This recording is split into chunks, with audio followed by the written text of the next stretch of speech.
Will the recorder call the roll? Councillor Duggar. Hartmar Prigg. Here. Hassan. Here. Councillor Kimmy. Here. Councillor Teeter. Here. Councillor Tevnon. Excused. Excuse me. Mayor Beatty. Present. Member Hanway. I haven't received any notification. Have you, Susan? I have not. He should be logging on shortly. Member Hong. Present. Member Johnson. Present. Member Maldonado.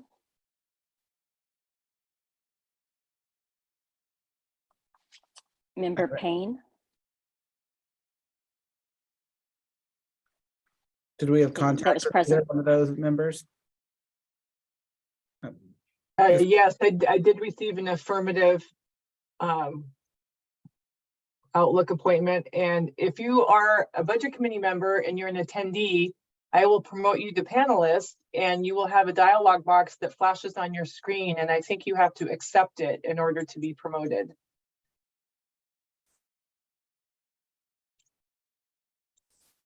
Did Maldonado respond?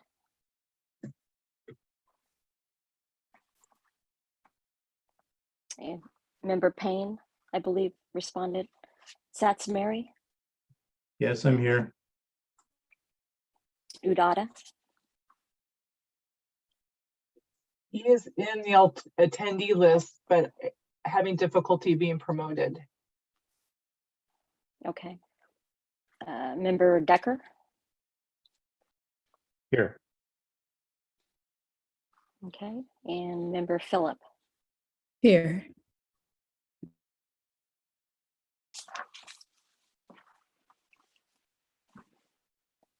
Okay, thank you for that. So Excuse me, Mayor, may I jump in? This is Kevin Hanway. I connected late, so. we got you, sir. Okay, great, thank you. Okay. Thanks. Okay, so a little orientation for how tonight's going to go.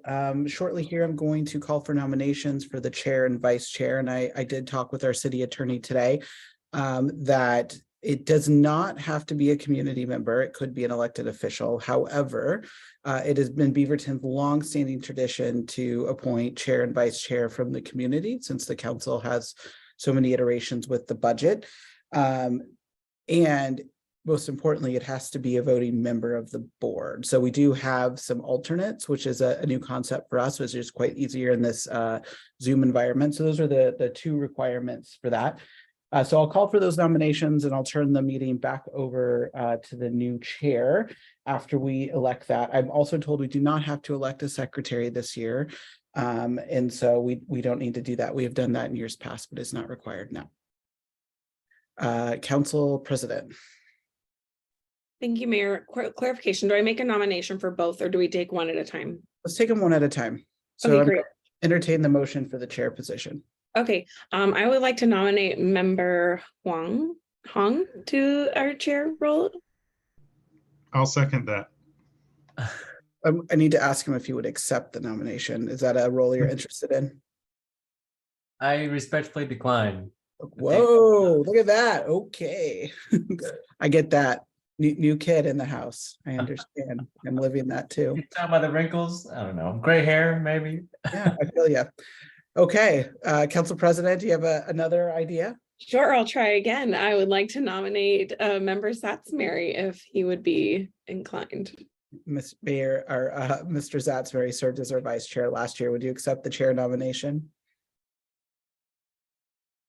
Sure. That was a resounding vote of confidence. With that, is there any other nominations for the chair? All right, seeing none. Is there a second for Dave's nomination? I'll gladly second it. All right, seconded by Counselor Duggar. So we will call the roll on that. Counselor Duggar, Yes. Hartmeyer Prigg, Yes. Hassan, Yes. Kimmy, Yes. Teeter, Yes.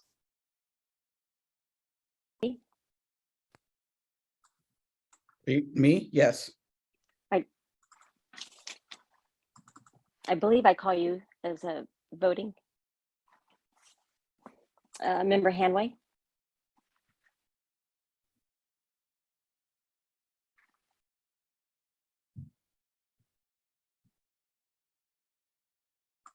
Yes, Member Hanway. Is that yes? Okay. yes, Hong, Yes. Member Hong. Johnson,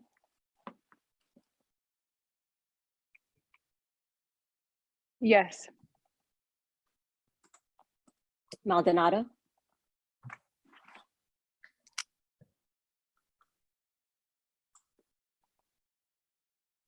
is he still in the waiting queue?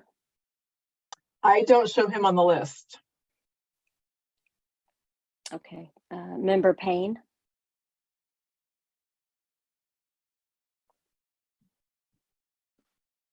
Yeah, I don't see her either.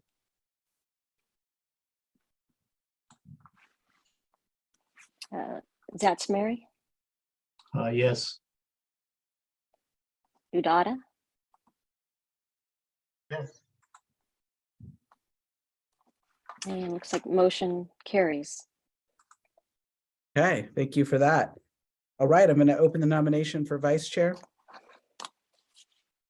Council President, Thank you, Mayor. I nominate Member Johnson as our vice chair. would you accept that nomination? Absolutely. All right, thank you. Is there a second? I'll second it as Second. well. All right, it's been moved and seconded. With that, we'll take the roll. Counselor Duggar, Yep. Hartmeyer Prigg, Yes. Hassan, Yep.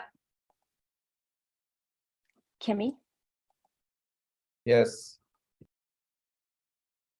Teeter, Yes.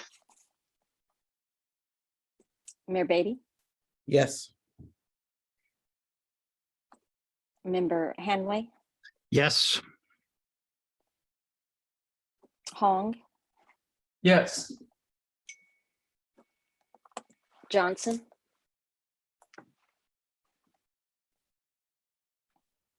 Yes. Can I vote for myself? Correct, you can. Yes. Maldonado. I believe he's still not here. Payne. Is Member Payne here? Not here either. Zatzmary Yes. and Udata. Yes. Okay, motion carries. Okay, Dave, so I know maybe you were a little unprepared to chair the meeting, so if you have the agenda, I'm happy to turn it back over to you. I'm also your phone a friend if you need something. Okay.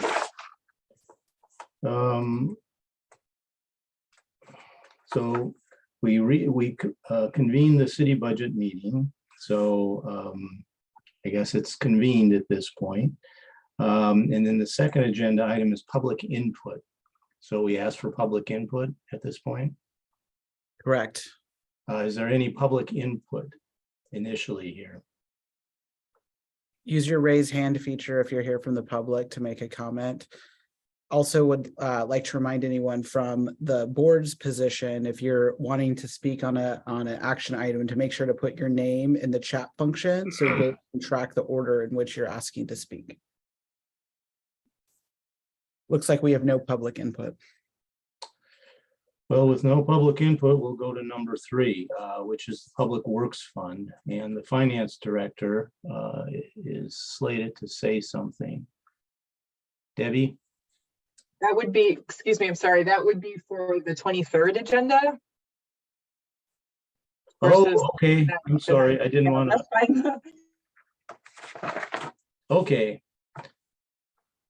So approval of minutes from May 19th, 2002 and May 26th, 2002. Chair, I move that we adopt the minutes of May 19th, 2022 and the meetings of May 22nd, 2022. Second. Okay, the motion has been seconded. All those in favor? Yes. Yes. I think we need a by name roll call. Yeah. Is that Yes. correct? Yes, Counselor Duggar, Yes. Hartmeyer Prigg, Yes. Hassan, Yeah. Kimmy, Yes. Teeter, Abstain. okay, Mayor Beatty, Yes. Member Hanway, Yes. Hong, Yes. Johnson, Yes. Maldonado, Payne, Still not here. Zatzmary, Yes, okay, Zatzmary, yes, Udata, Yes.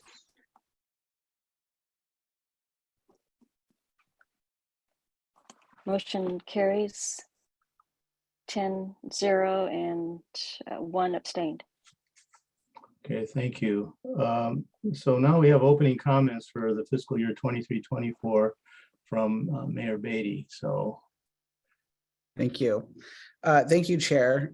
Members of the Budget Committee, staff, this year's budget is going to be, I think, a little bit different than the budgets we've passed or been together in years past. This budget is one where we're facing a bit of a structural deficit. It's the first time, as in my tenure as an elected official, we're faced with this sort of budget scenario. Typically, the Budget Committee is a joyous times where we talk about a lot of futurist things that we want to accomplish in the city. This year, it's full of hard choices. And for the Budget Committee members, just to know how we got to this point, when the city manager had started alerting the council to a potential gap in our budget, she strongly suggested we put together a budget subcommittee, which consisted of Councillor Husson as one of our longest serving city councilors and Councillor Duggar, who had served on the budget committee for quite a few years. And we dug into the details of the budget, one-time use, what was coming in, what was coming out. We made a recommendation to the city council that was adopted last week, and then the city manager created the budget based off those recommendations, and that is what you were talking about this week and the next week to come. What we know is that Beaverton has a bright future. We know that at this juncture, we have to make some immediate changes to make sure that we have stability, that we can continue to deliver great municipal services like we have in the past. And we need to reassure our community that this body understands where we're at and can make great decisions. I'm very thankful for the city manager and the finance team that have been working around the clock, creating this budget for us tonight. So with that, I just want to remind everyone that where we are in about a $10 million gap that we need to close. We are not the federal government. We don't get to run a deficit. We have to, by constitution, balance the budget by June. So we don't have a lot of avenues to kick the can. This will be a decision-making body that makes hard choices for our community this year. We should be charged as the committee to ask hard questions and also understand where we are. And I would say that the council has had their hands all over this. The subcommittee's been all over this, but there's always room for questions and outsiders to take a look at what we're doing. With that, I will turn it back over to the chair. Thank you, Mayor. The budget message for next year, first the city manager and then the finance director, Jenny. All right, well, thank you, Chair. I'm going to go ahead and show my screen for PowerPoint presentation, if you just bear with me.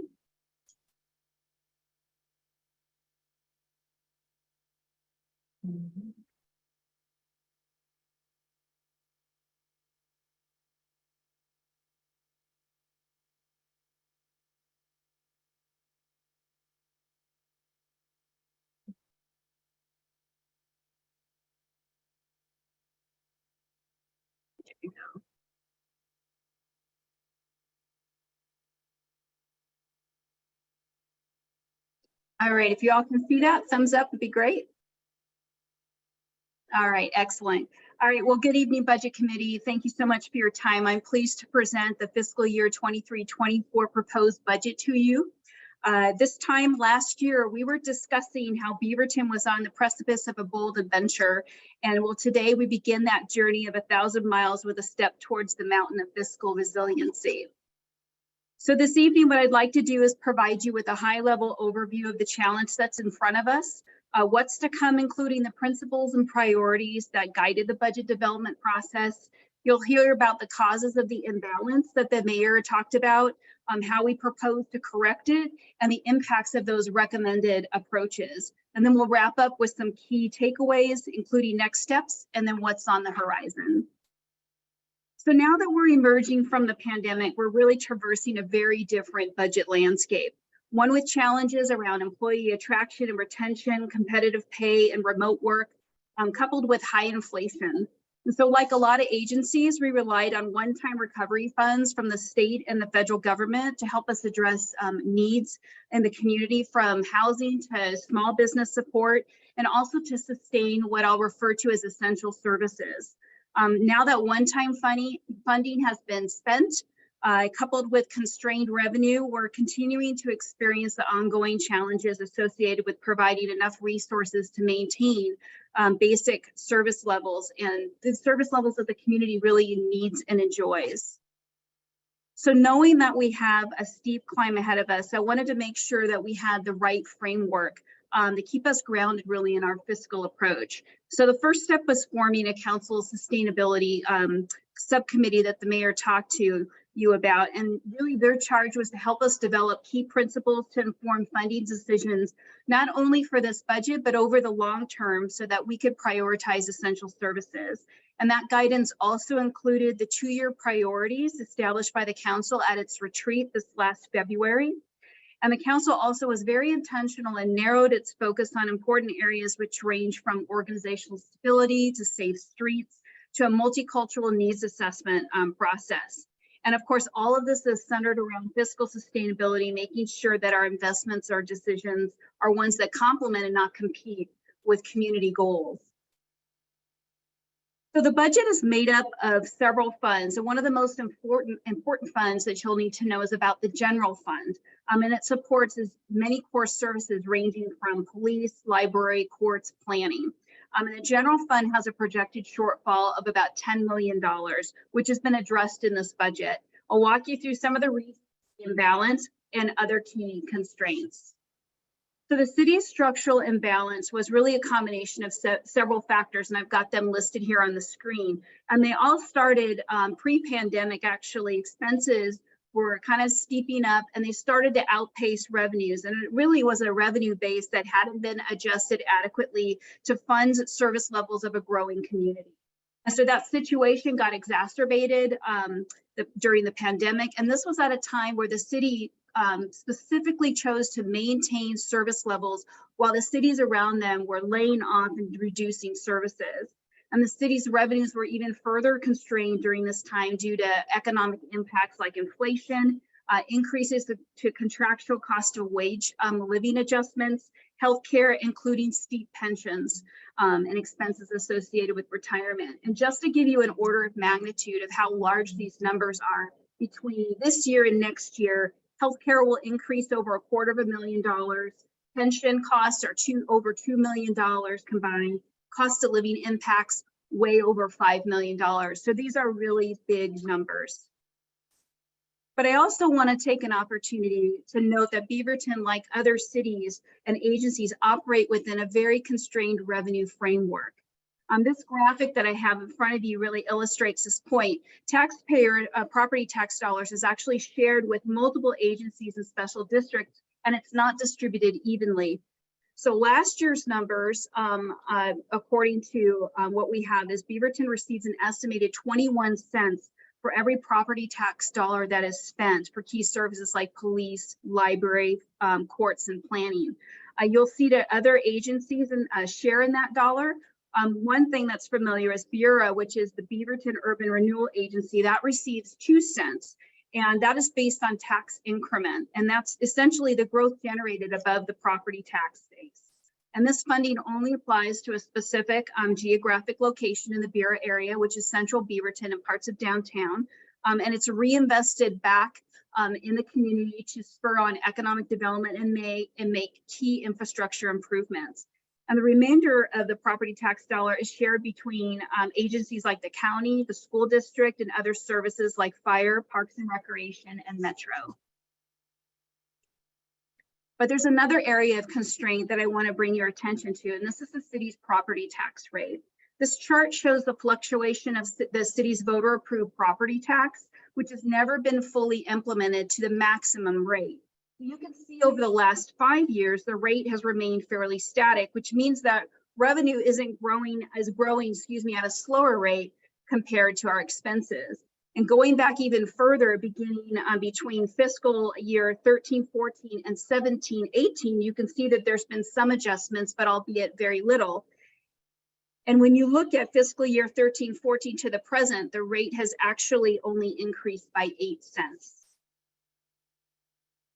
So this is our general fund forecast, and it shows the city's projected expenses and revenues. And as you can see, the general fund expenses continue to outpace revenues. So the gold line is expenditures and the green line is revenue.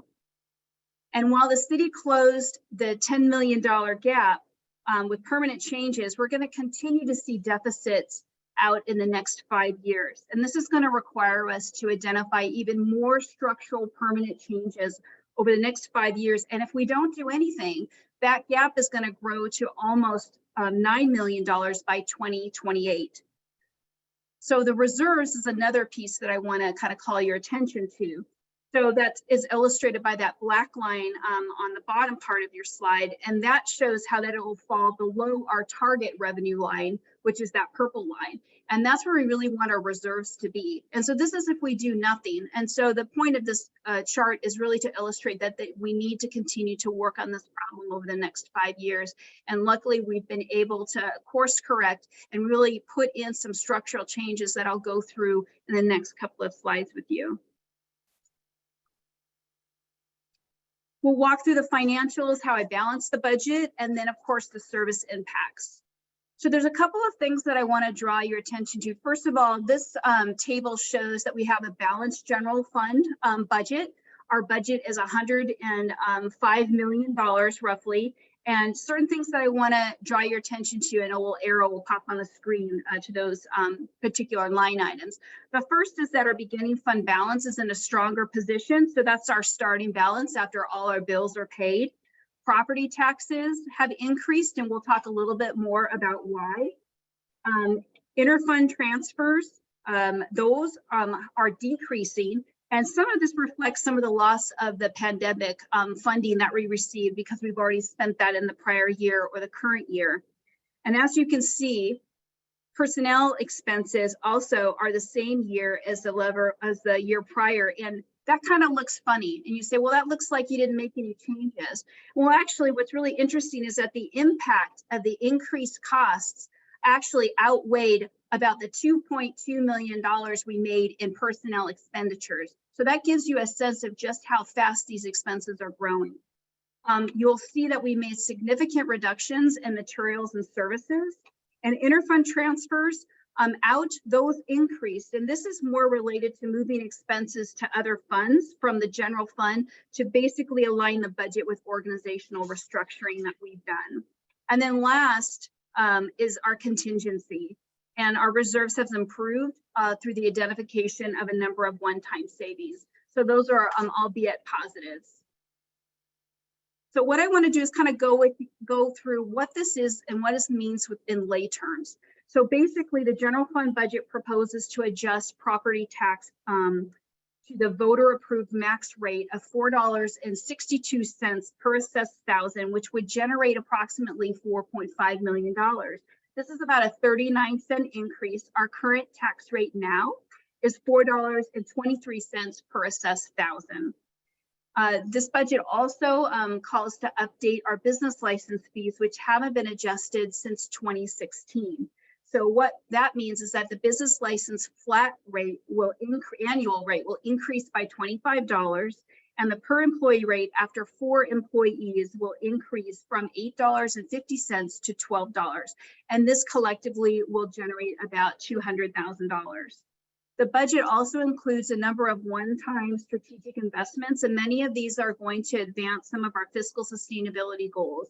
So think about completing important studies, looking at our fees, strengthening the city's budget analytical capabilities, and making key important infrastructure repairs. There are also several reductions that were made on the operating side that I want to note. Nearly 18 positions were eliminated from the budget. Most of them were vacant, but some of them were filled, in addition to temporary staffing. We've also recommending the reduction in sponsorships and contributions to key organizations. And just to clarify, these are not social service funding numbers. These are separate sponsorships that the council would award annually. And the other most important thing I want to note, and while it's in the library fund, it's a significant reduction, and it's a change to the Murray Shoals branch operations from 7 days a week to 4 days a week. And then last, police photo or radar van services will be discontinued. However, we're going to be pursuing more efficient enforcement options in light of this change. So what are the service impacts of the recommended budget that's before you? Reducing and eliminating nearly 18 positions is going to impact our ability to respond quickly and nimbly. We will have reduced flexibility around advancing and completing key projects in a timely way.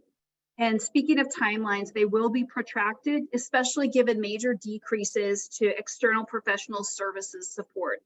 The city's also, as I noted, previously provided sponsorships to various nonprofits, and discontinuing some of these contributions may impact some of the services to our external organizations because they may have become operationally reliant upon those contributions. But the most significant impact is going to be the reduction to the Murray Shoals Library branch hours of operation. As I noted, it's from 7 days to 4 days a week. And some of those impacts are going to look like, in addition to reducing operational hours, but it will be a reduction in story times and play groups and programming. There'll be reduced staffing at service points at Murray Shoals branch, reducing and less support for informational inquiries by patrons, potential longer wait times, There'll be a reduction in the library book budget, so it'll reduce fewer newer items and newer copies available, and probably longer wait times for holds. So in terms of the budget summary and next steps, there's a lot of actual positives that I think we should continue to focus on and what this budget delivers. And while this budget year has been very difficult to balance, it was developed through a lens of maintaining and preserving essential and important services. Things like public safety and response times are maintained, along with our court and behavioral health services. Programming options at the main library will remain intact, and the Murray Shoals branch continues to be open, albeit reduced hours. Our engagement and our cultural inclusion remain unchanged, along with continued support for housing, for planning, and code enforcement needs. The budget also continues to implement key initiatives, things like advancing affordable housing efforts by leveraging the Metro bond proceeds, as well as transportation and pedestrian safety efforts. It includes funding for fiscal sustainability studies that will have a direct impact on fee generation and operational efficiencies for the coming fiscal year. It also supports the continued transition of the new form of government. And last, the budget ensures the timely completion of the new homeless shelter, and also facilitates planning work for the loop. And this is really critical because it's going to position us well for future funding. So in terms of next steps, I'd like to take the opportunity to walk you through where we've been and where we're going. So we started planning this journey last year, and the Council Fiscal Sustainability Subcommittee has been working on developing strategic budget solutions since October of 2022 through April of this year. And then the council collectively established specific limited goals as a part of their February retreat to inform the budget, knowing what our fiscal constraints were. And then today, over the next month, we're going to be presenting the budget to you. And in June, the council will consider and approve the final budget. And once the budget's approved, we're going to begin the development of a fiscal sustainability action plan. And that's going to be a further refinement of multi-year budget strategies, which will be presented to council during the year, and some of which will be recommended in future budgets. And then we also have another budget workshop scheduled for this fall. And this is where we're going to start the conversation about event planning and city events, given the order of magnitude of how that affects our budget. But we also want to do it in a way that's very thoughtful because of all the lead time that's required to plan the events and also key stakeholders that are involved. And that will be followed by a council goal setting workshop in November of this year. And then wrapping up, we will begin the budget process again, and that will start in January and run through April. And I think the important point about this timeline is that there will be all different points and junctures for not only the council and the budget committee to weigh in, but for the general public so that we can understand where their needs need to be met in terms of essential services. So as we boldly kind of put one foot in front of another, I'm really reminded of the words of Ernest Hemingway. It's good to have an end to a journey towards, but it's the journey in the matter in the end. And the path to fiscal sustainability really doesn't have an ending. It's a continuum that has peaks and valleys. And so the journey itself is really what helps us grow and learn and transform into something better than we could ever imagine. So with that, that concludes my presentation. I'm happy to answer questions. However, we do have Debbie Lautner, who's going to be following me with a more detailed presentation of the general fund and the library fund as well. Looks like Brian has his hand up. Thanks. Can you hear me? Yes. Thank you. Yeah, I had questions about a couple of topics. The first one is just regarding the format of this budget document as a whole. It appears that there's a change in format from past years. I noted when I received my binder earlier today, it was only about half the size, like substance-wise, of the prior year's budget, and it looks like some of the details, like worksheet and justification level details from each program that were included last year, I couldn't locate in this. Is there some sort of change to the format, and am I missing something, or if so, what's the idea behind it? And to be clear, thank you. I mean, it's very clear that like a tremendous amount of work went into this budget, and is very comprehensive. It's just a change that was a surprise to me. Yeah. Oh, no, great question, Brian. So the council's been asking that we start moving towards rolling up the budget at more of the 35,000 foot elevation. Those were notes, actually notes for staff, not necessarily, and they've just traditionally been in the budget. And so our job is really to keep this group at a policy level and have the operational level stay with the city manager and city management, and we can answer those questions. We do have that level of detail actually, and a lot of heads that came around to develop the budget, but it's really just one step in trying to roll that up into more of a policy level document. And so that was really at the direction of the council. Thank you. And then the second topic, second question that I had was, you mentioned among some of the more policy level operational cuts or changes to the city budget, the elimination of the photo radar van program through the police, and mentioned and I don't want to misquote, more efficient enforcement alternatives to that. I'm aware of like the stationary traffic cameras at intersections. And then the other alternative that comes to mind is actually, manned patrol through the traffic safety division of the police. Are those the alternatives that are being considered for the photo radar van elimination, or is there something else that's on the radar, so to speak? So there's a number of different things that are involved in that one. Operation was very inefficient, and actually the city was losing money. So we're using this time to pivot, and I'll let the chief speak to specifics. But if we have an opportunity to use some of our motors in the neighborhood and to readjust that way, we're going to try that. This is going to really probably be the next 6 months to a year of a little bit of experimentation. We're also going to be expanding our red light camera and speeding enforcement to other intersections that we feel are needed the most. And so there'll be some changes with respect to that. Some we need to repair and fix. So there's also a revenue generation associated with that as well. Chief is online here, so I don't know if she would like to weigh in, and there she is, if she's got some additional comments. Chief, any comments? Yeah, hi, Brian. Great question. I appreciate it. As the city manager alluded to, that program in and of itself has actually been not generating revenue, and we're in a loss category.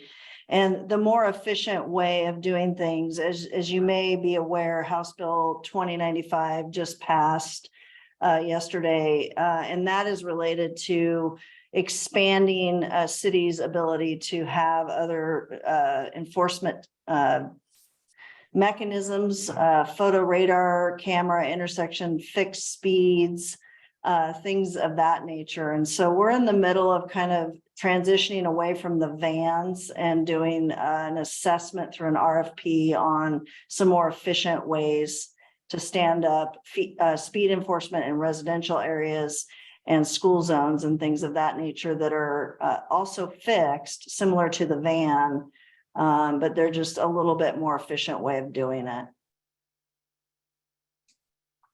Thank you both. Thank you. Other questions? Nadia? Yeah, thank you. I don't think this is the space for it, but I just want to make sure I say it and then we can revisit later. I do want to learn more and understand around like where we're going with what Member Decker brought up with the police van and speed enforcement. I don't know that this is the place or forum for that. So whether it's a council discussion or the ability to weigh in on like where we're going with what enforcement and speeding looks like, I want to make sure, at least for council, and I'll look for councilors to kind of say like, yeah, that's something that I think we'd want to make sure that we get to weigh in on and at least understand, because it's a little bit, it's not news to me, but I'd like to make sure that we're all on the same page as to where we're going with that. So I'll let us go back to the process of the next portion of tonight. Other questions? I have one general question, Jenny. You mentioned revenue enhancements, for example, increased property tax and so on. Do you have any new net revenue streams coming in? Not to my knowledge. So your property tax pretty much barely covers 50% of what it costs to run the city. And the rest of our revenues are actually different sources. And Debbie's going to walk through all of the different revenue sources that we have. In terms of revenue generation, we do really need to look at our fees and do a comprehensive fee assessment. And that could be looking at what fees need to go up, what fees need to go down, what fees need to not exist anymore, and maybe there are new fees. So it's really looking at it very comprehensively, and that could generate additional revenue for us, given that we haven't really done that exercise for several years, 5 to 10 years at least. So it's long overdue. So that might be one source. And we also want to make sure that not only are, we understand our residents pay their fair share, but we also have a number of visitors that come in through this community, as well as the development community, and make sure that we're being equitable in terms of how fees are being allocated. Okay, I was sort of thinking of say 2-year positions that would become self-sustaining and then generate revenue for various areas. For example, the library. You could, for example, have a fundraiser in the library, sort of like the Arts Center, that would generate a fair amount of revenue potentially. Just a thought. Yeah, we do have things like foundations. We do have arms that help us fundraise, similar to the Reeser has its arts foundation. So there are those type of opportunities. I would suspect that the order of magnitude of what that would generate would be actually somewhat limited, but we definitely at this point are open to all suggestions. And so that will be probably part of a conversation that the council will have as we develop the action plan that will happen over the next year. Okay. Nadia? Yeah, sorry, I'm just gonna make one more follow-up comment, and this is more to the budget committee, because I wanted to make sure I shared a couple words. I did get to sit on the fiscal sustainability with Councillor Duggar and Mayor Beatty. Mayor Beatty had shared, like, that we really dug into the budget. I wouldn't say that we dug, right? We focused on long-term strategies to help make sure that we balance this budget.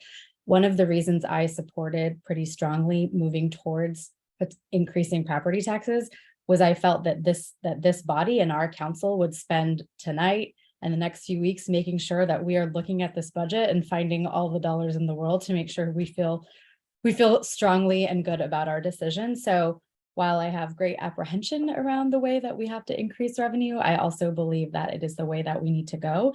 But I do think it's important that this body, including some of our community members, feel like they can offer insight, ask questions, let us look at all of this with a fine-tooth comb. We are dealing with a ton of people who are being impacted, not just staff in terms of jobs, but also our community because we want to be thoughtful of property taxes. So just something that I wanted to add. I think when we, as a fiscal sustainability subcommittee, we were looking at really like a 35,000 foot level at strategies. And I think this is the time, whether it's the council or our community members, to ask those questions. So just want to make sure that we use that time, because this is going to be a hard year, as the mayor had shared. So thanks. Thanks, Nadia. Any other questions before we go on? If not, Debbie, our finance director. Well, good evening, everybody. I get the joy of sharing numbers and graphs and pictures. My PowerPoint is not nearly as pretty as Jenny's.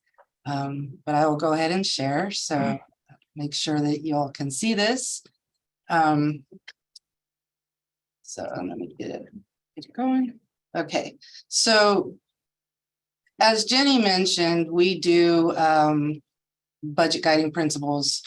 The finance staff has always used guiding principles to develop a budget that goes forward for the city manager's review and further recommendation to the body. What we did this year is we actually distilled those down into a document that will be put in front of the council for approval. The guiding principles are at the end of the city manager's budget message. So, peruse those and make sure if you have questions to come at the next meeting with those questions, or email us in between and we can provide some answers for you. The guiding principles discuss transparency in budget development, DEI and climate stability, forecasting, amendments, reserves, financial planning, maintaining your core services, reducing duplication, using of one-time funds. There are 21 guiding principles, and it is really what we use as our lens to put forward something for Jenny's review. So as we look at our budget going forward will be a little over $465 million. That's all funds. That includes beginning working capital. So, understanding that is our reserve and we don't want to spend all of that, but it is a resource we do have available. This just kind of lays out by revenue type. So as our beginning working capital is our largest resource, and really it should be there for those unforeseen circumstances. Taxes are our second largest source, followed real close behind by bonds, bond proceeds. So we have been in the bond market mostly with our water funds for the joint water projects that we're working on. And, permits and fees and fines and forfeitures and miscellaneous revenues are all very small pieces of our overall revenue picture. So when you look at our expenditures, again, a little over $465 million, but also that includes contingency. So contingency would be the ending fund balance so that's really is offset to the beginning working balance. So, overall, our expenditures by type, we have personnel is about 22%. When you look at all of our funds, that includes our capital outlay where we have large dollar expenditures, but not necessarily a lot of staff associated with it. So you will see that our capital outlay is fairly large in comparison. Materials and services is, of course, the stuff used to support the staff and the programs and services that we provide. We do have a small portion of this pie that goes towards debt service because, as you saw, we receive revenue from debt, so we have to actually pay it back. Transfers, we have transfers that come in and that go out, and so in both the revenue side and the expenditure side, you will see transfers. When you look by department, and I'm sorry, this gets a lot more messy because we have a lot more departments than we have by type. You can see that, as you would expect, capital development, engineering, and public works operations are going to be the largest pieces of the pie because they do most of our capital projects. And also within public works, we have, water, sewer, and maintaining all those large infrastructure. You see our IT is a very small percentage of the pie. That's only 2%. Reaper Graphics it says 0, so it's a fraction of a percent. And our police department overall is 40%. So that's just kind of a breakdown of how it works by department. So of course, we're finance. We can't just show you a chart. We have to give you all the numbers in a chart too. So here's really just to show the differences. You see that our dollar change for property taxes current year has gone up, and that is because the recommendation is to increase the property tax to the full levy. So that is the revenue that would be associated with that, plus the regular growth of property taxes. When you look at right-of-way fees, franchise fees, and the other taxes, that is also increasing a little bit. And there's generally growth in those areas anyway. When you look at intergovernmental, that looks like a really large decrease. Well, that was last year's use of ARPA funding that we no longer have. And so that is definitely a reduction. That intergovernmental revenue has been spent. Charges for services, again, that is just regular increases. We do have some increases in fees built into the budget, an increase in business license fees, and an increase in water and sewer stormwater fees, which you won't see that piece tonight. That's going to be at the next meeting. We'll talk about the other funds. So this essentially shows our revenues growing by 11%. It also shows our beginning fund balance or our working capital being reduced by $5.7 million. And that is still within our reserve policies. Everything that we did is develop our budget to maintain the policy, the reserve policies. And you'll see that when next meeting, when we talk about the street fund, we actually had to reduce some of the planned expenditures in order to maintain reserve policy. For the expenditures, as you can see, personnel services has gone up. And that is, as Jenny mentioned before, the cost of increases in PERS and other benefits outweighed all the reductions that we made. But we also did put some additional staffing into some of the other funds, some targeted investments into the organization to maintain programs that we're and managed programs that we're working on. But as you can see, most all of the areas have gone down. Capital outlays gone down. That's because we completed some large projects, and so that we're not going to be spending on those large projects anymore. They're completed. And overall, you're looking at our expenditures have only increased without the fund balance by 0.2%. So we've done a really good job of trying to hold the budget real status quo with some targeted investments. So here's, on the property tax. So our assessed valuation, like I told you, there's the increase in the levy plus the regular growth of property tax that goes into that projection. So we assume that our regular property taxes are going to grow by 3.64%. And that's historically proven out and really does match with what we've seen as far as construction. In the urban renewal area, it grows at a larger pace because it's the incremental growth that they get. And so as we do things in that area, it is designed to build that incremental growth. So in the Bureau area, it's growing by 10%.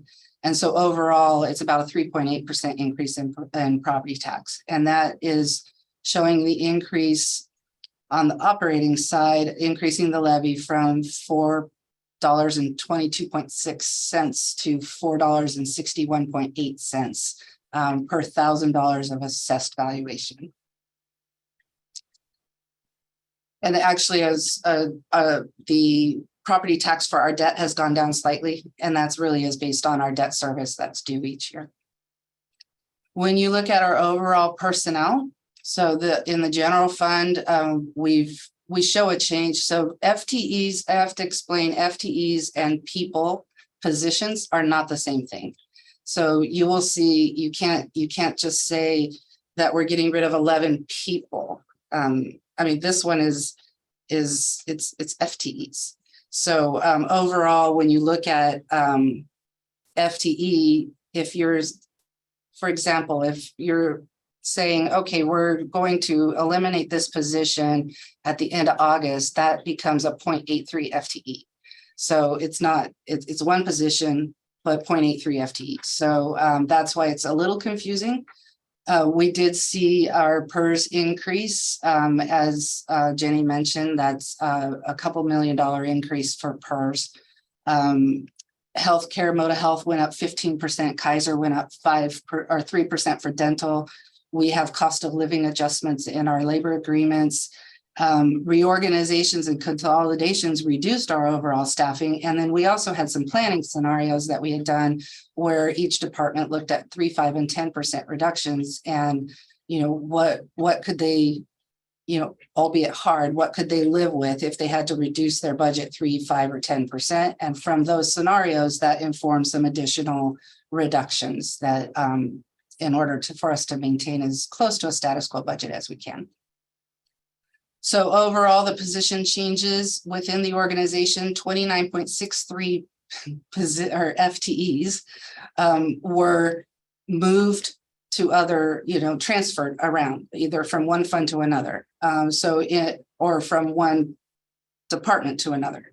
So in records management, for example, moved from the city attorney's office to city administration to be under the recorder. Management analyst in city administration has been changed to become a budget analyst in the finance department so that we can help manage the largest policy document that the council approves on an annual basis. Web services moved from community engagement services and communication to IT. So to better align with the professional colleagues that, and keep their profession going and making sure that web services are supported through our IT department as best it can. So equity inclusion moved from community engagement services and communication to a separate division within city administration. Recycling and sustainability moved to general services, and the facilities management moved to public works administration. So that was reorganizations to better align the services provided by those work groups, and making sure that, you know, as we continue to evaluate the organization and make sure we're not duplicating services, we need to make sure that all of our services are properly aligned. So when you look at positions that were eliminated or reduced, there were 24.25 positions that were eliminated or reduced. And in the general fund, this doesn't look right to me, but it says 14.03 FTE or 17.5 positions. So yes, in city administration, we eliminated 3.5 positions and we reduced hours for 2 positions.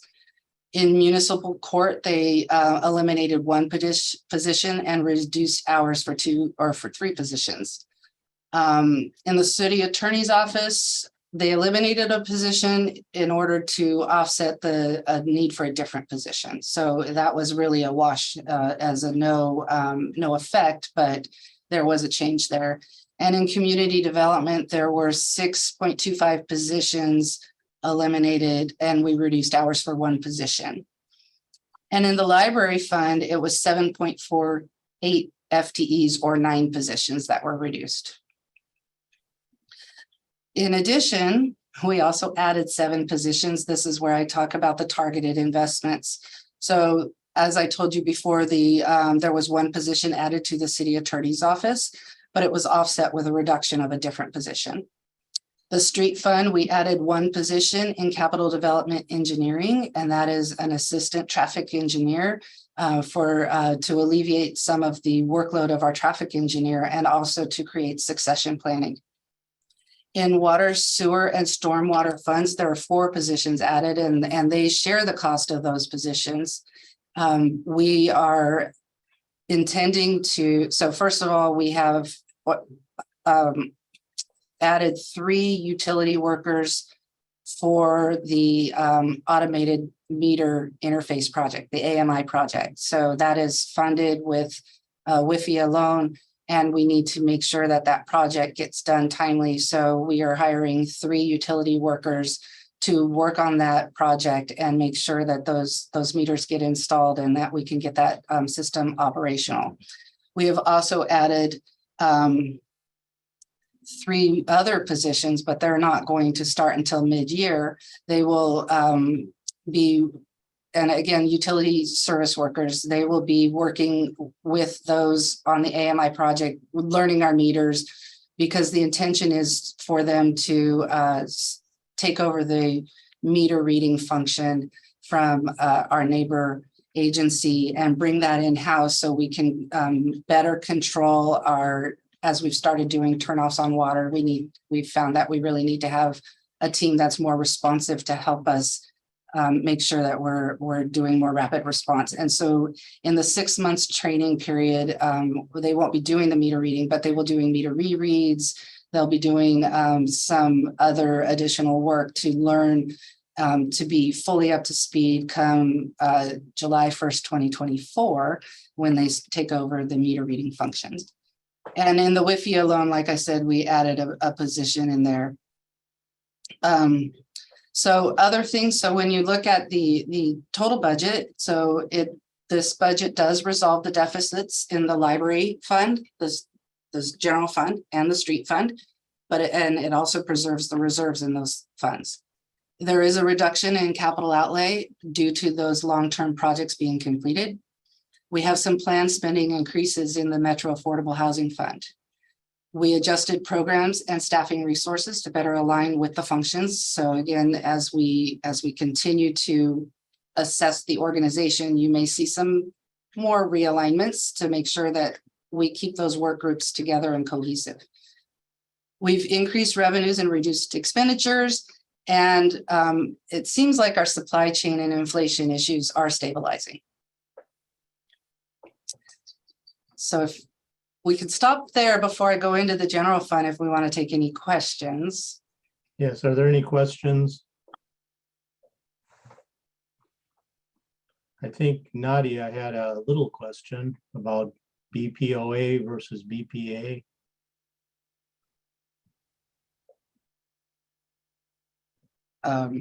If you go back a couple slides, it said BPOA, and we're talking about the Beaverton Police Association. I just wanted to confirm. It's Beaverton Police Officers Association. Oh, thank you so much. Okay, just wanted to make sure. Yeah. Okay, Ashley. Thank you, Chair. Thank you, Debbie. Is this presentation anywhere for us, or like, are these summary notes anywhere in our binder? I believe we'll email them to you after the meeting. Okay. Okay. Yeah, I think it's a lot to take in, and I just want to make sure I understand like both the impact and, you know, it's definitely hard for me to understand FTE versus positions, right? That's a complex thing, but I want to make sure that we don't gloss over, like, we are talking about headcount reduction. As Jenny mentioned, we are talking about service reduction, right? And those two things go hand in hand. We need people to run services. And so we have hard decision, hard, you know, task ahead of us as a board. And so I just want to make sure that everyone kind of heard the impact of that, because I feel like we just received a lot of information, and this is real. So I think that's just, it's more just kind of a, you know, an observation. We're talking about real people. We're talking about, you know, impacts to people in our community. So I want to make sure we just reflect on that. And then I would definitely love to have this after the fact, so I can just kind of dive more into this as I'm looking into the budget. So thank you, Debbie. Yeah, we'll send it out. As you know, this is a pretty large presentation, and we spent some significant amount of time getting it together. So we will email it out, and fully expect you to have some questions off of the presentation material. And so at the end of the meeting, we'll explain how you guys can email us some questions. We'll try to answer those, you know, in the coming 2 weeks, so that we can be more efficient in the most efficient we can in the next meeting. So Nadia again, and then Brian. Yeah, thank you, Debbie. Thanks, Chair. I'll be quick. To Councilor Hartmeyer-Prigg's point, definitely want to make sure we get a copy of this presentation, and I hope this is possible. I'm a bit of a processor, so when we have our next presentation on the 23rd, even if it's an hour or 2 hours before, to get the presentation and or to get the materials to be able to follow along on our own. I know when I sit on council, that's super, super helpful for me, so just putting that plug in. Okay, Brian. Thank you, Chair. And I saw Rachel's name pop up in the chat before mine. So at the chair's discretion, I'm happy to defer to Rachel before my question. Okay, Rachel. All right, thank you. I had some questions around the library changes. So I saw it looks like 9 positions have been eliminated. Sorry, just gonna move to a quieter spot in my house. I saw 9 positions have been eliminated, and it'll be closing. It'll be only open 4 days, which it looks like that results in a savings of $8 million.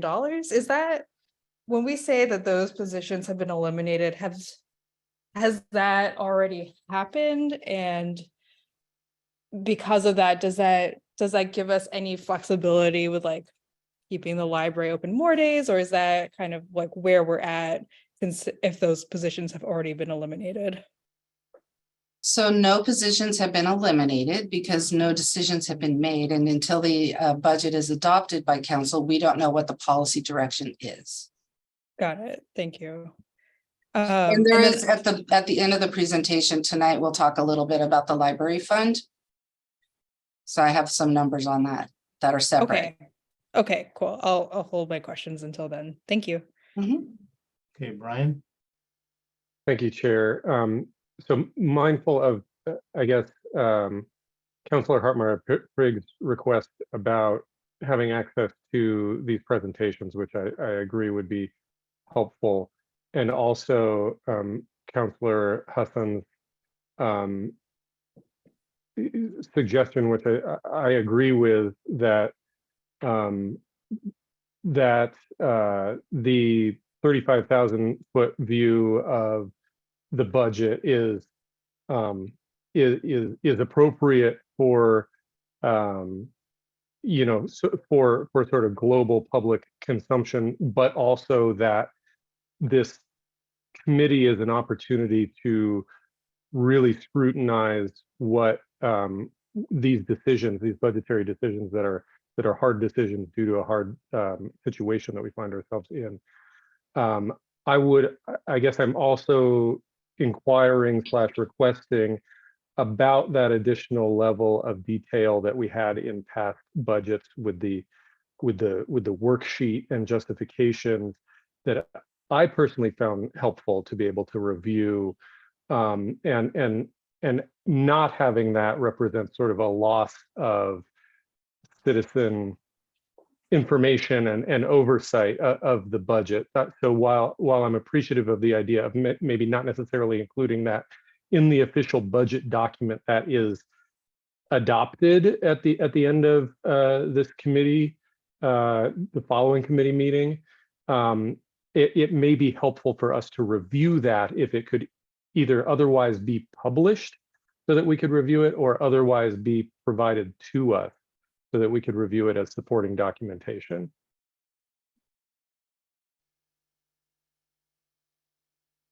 Thoughts about that?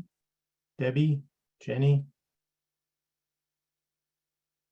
So a couple things. First of all, that level of detail isn't always accurate. And it's very difficult to put that level of detail out to the public and then if it doesn't happen, you have a lot more conversations about that. So we did what we're trying to do is bring this up to a little bit higher of a level. We don't need to look at every single line item. We need to look at the programs and how they are funded, and not every single penny that's included in every line item. That is something that as a finance department we do, but I think it's not the best use of your time. And that's, again, we look through all that, and our city manager looks through that, and we have the conversations with the departments, and it comes out in the 3%, 5%, and 10% scenarios that we worked on, really what impacts would be if we cut certain things. And doing that exercise, we found out that not all the information in those details is accurate.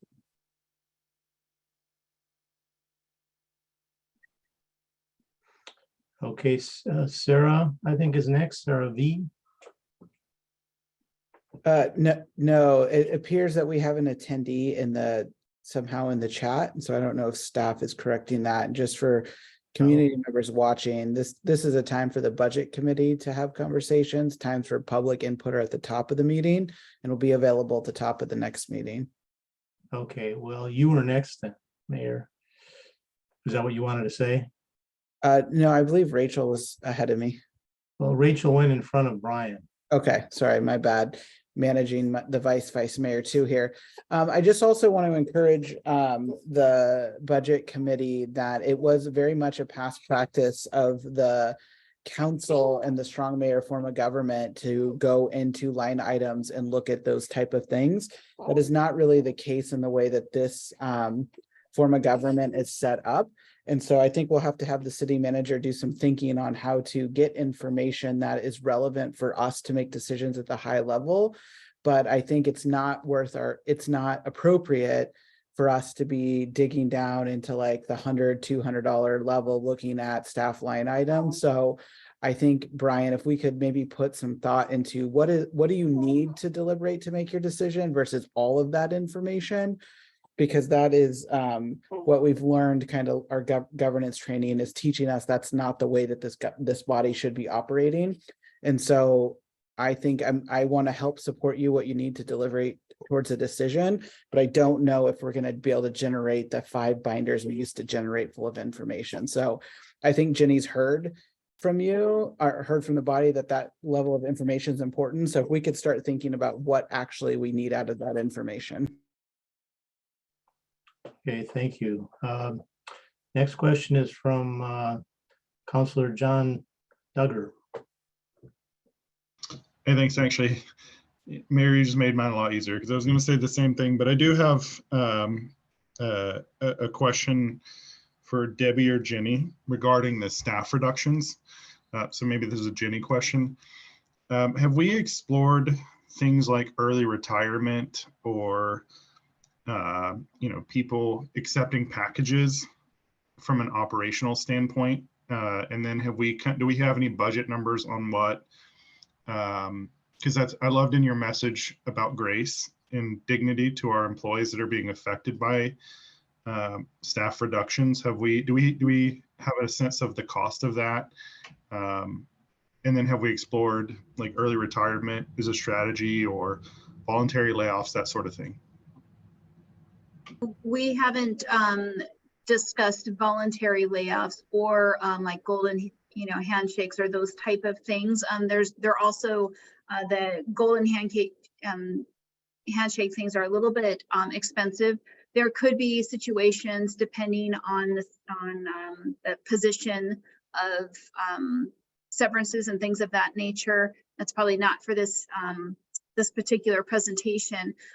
But we're not quite there yet. I think as we start looking at our future forecasts of whether those are appropriate over the long run, those might be things that will come up as a part of maybe the sustainability committee meeting again to talk about direction, but that's not in this particular recommended budget for this year. Okay, so we don't need to identify resources for that, which is ultimately what I was getting at, regardless of what the policy. If I'm going to do that, I have the resources to do that, and I'll make a recommendation and let council know. And there may be a small fraction in which I might explore something like that. But again, I think that's more of an offline conversation. Okay, yeah, I just want to make sure from a high level budget perspective, we were giving you the resources you need to make those operational decisions on our behalf. So appreciate thanks. That. Okay, any other questions? The one thought I had, and I'm sure you do this in the budget detail, is to give us a sense of the drivers for the different budgets. For example, a library, it could be the number of virtual and in-person materials that have been taken out, or the numbers of programs, or whatever the drivers could be. For the police, it could be a series of drivers because they have a whole series of programs. So I'm not particularly interested in the super detail. I think you're right. Whether it's accurate or not, it's like it is what it is for $1,000 or $2,000. But the overall drivers would be important to me. So in each department, there is a tab for each department in your binder that has their performance measures and their programs and some write-up detail on that. Okay, that's exactly what I'm looking for. Well, Debbie, why don't you go through the general fund? All right, general fund. So our general fund for the coming year is a little over $105.1 million. First chart is to show the revenues by type, and you can see the property tax revenue is our largest type of revenue, followed by other taxes and interfund transfers. I kind of keep the beginning working capital, while it's included in the budget as show how we balance the budget and everything, and that's meets with Oregon law. Beginning working capital is your reserves, and you want to preserve those. We have preserved our beginning working capital in this budget to be to meet policy, and so we'll get to there. So all the other are, small little pieces. And of course, I will show you the numbers because we're finance. We do that. We like to show you a picture and then we like to show you the numbers. So overall, we're showing property taxes going up by $6.4 million. And that is raising it to the full levy plus the regular growth that we expect. We are seeing some growth in our right-of-way fees, a little bit of growth in intergovernmental revenue. We're seeing a reduction in fines and forfeitures, and that's just is following historical, what's been happening historically. And our interfund transfers in have decreased significantly. And that's a good portion of that is because we did move some functions to other funds. For example, our building maintenance, our facility maintenance, we took it out of the general fund and we put it into another fund and we consolidated all those programs. So they were scattered in the police department, in the courts, and 3 different places in the general fund. So we pulled it all together, put it in one fund so we can better manage our facilities maintenance budget. And so that's what a significant amount of the decrease in transfers in is, because we don't have other funds transferring money into the general fund for facility maintenance. They're transferring it to a different fund now. So overall, you can see that our revenues have increased by just a slight modest 4.8%. Expenditures by type. So we have our personnel services, of course, are the largest type of spending that we do. And as rightfully so, we are a service organization and it takes people to provide service. Materials and services support those people. The operating transfers out are how the general fund transfers money to other funds for services they provide to the general fund as well. When you go by department, again, this gets a lot messier just because there's so many different departments.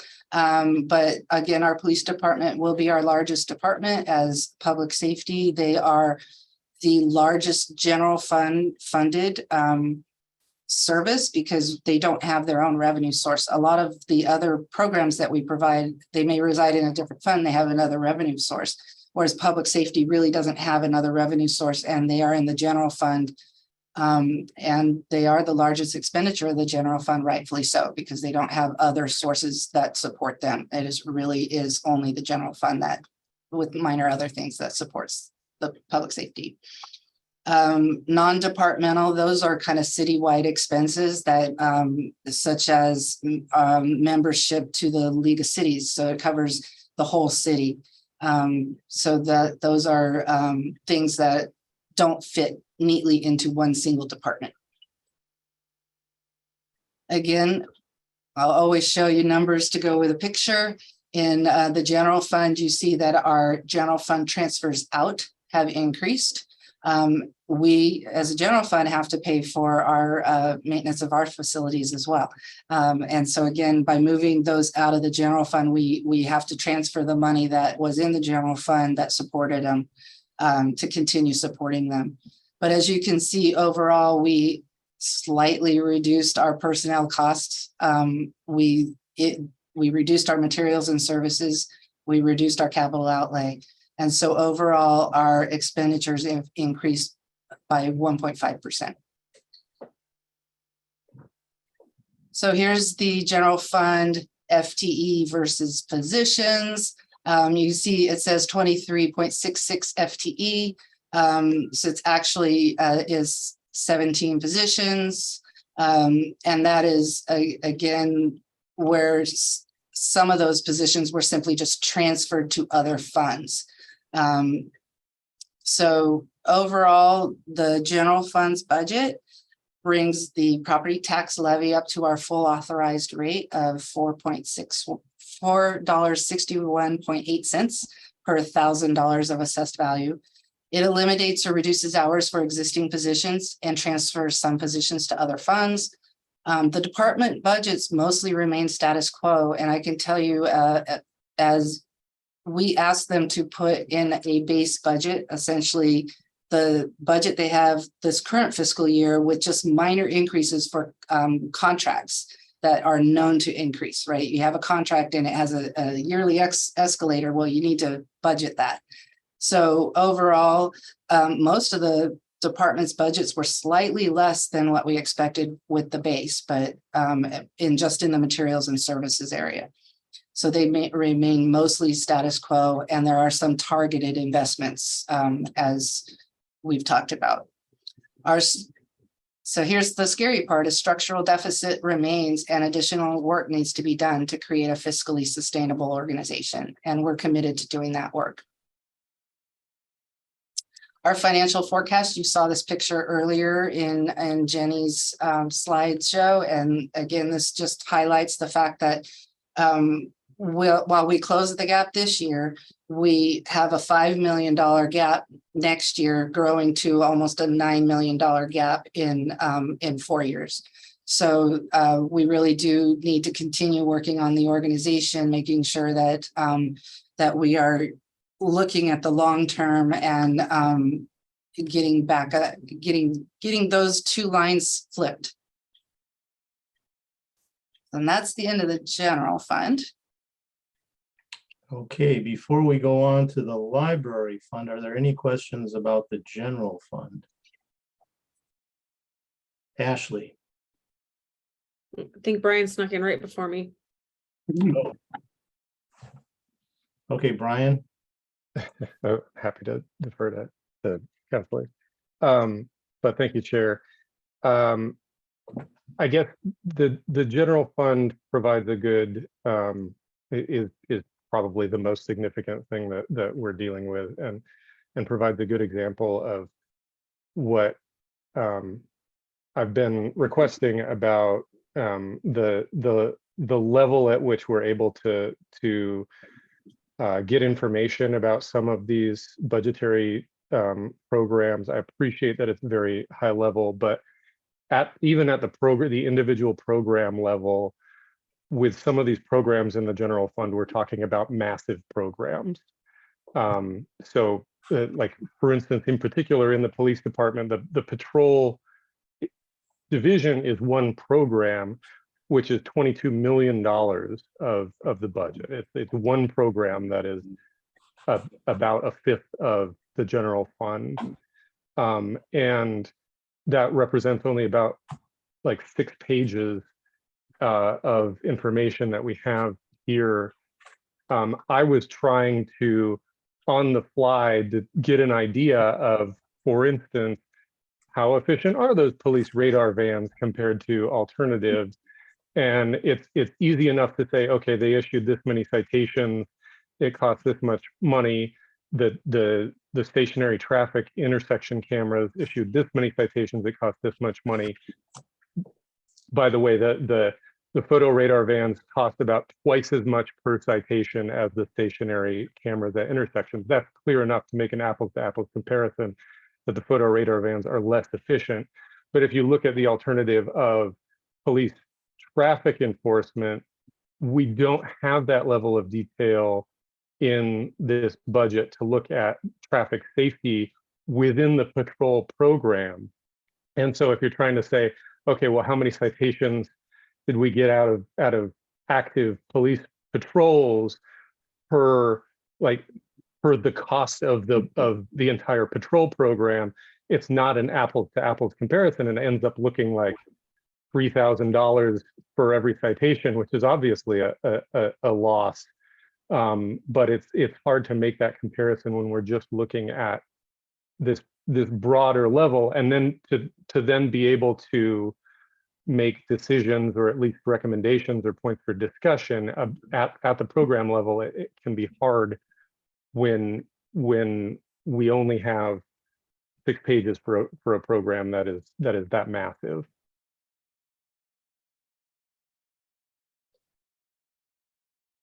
Okay, Ashley. Thank you.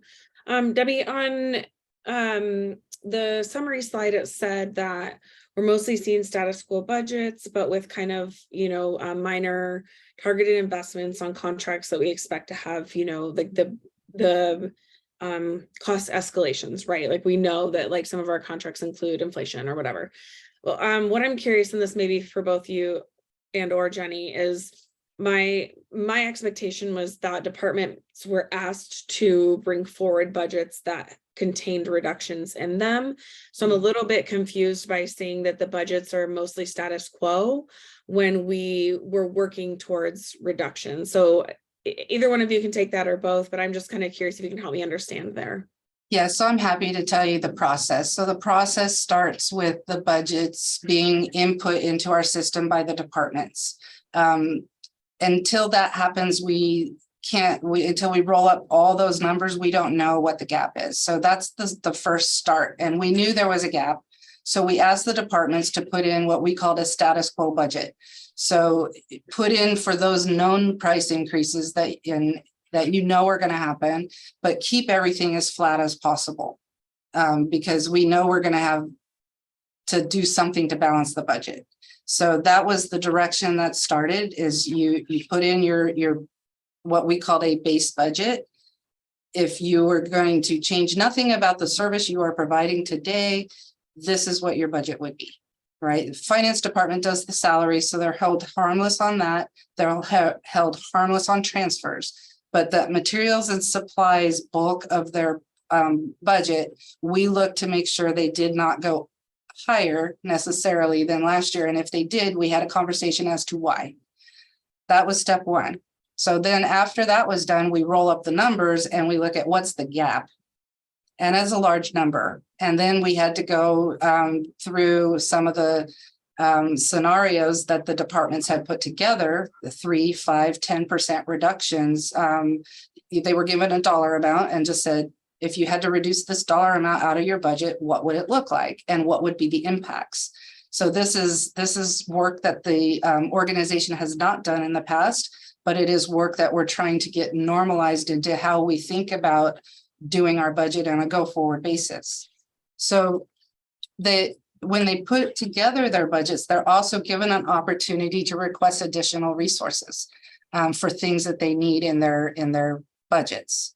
Those additional resources, when we do internal budget review, we look at what are their needs. They explain that. It's a team of people that meet along with the city manager.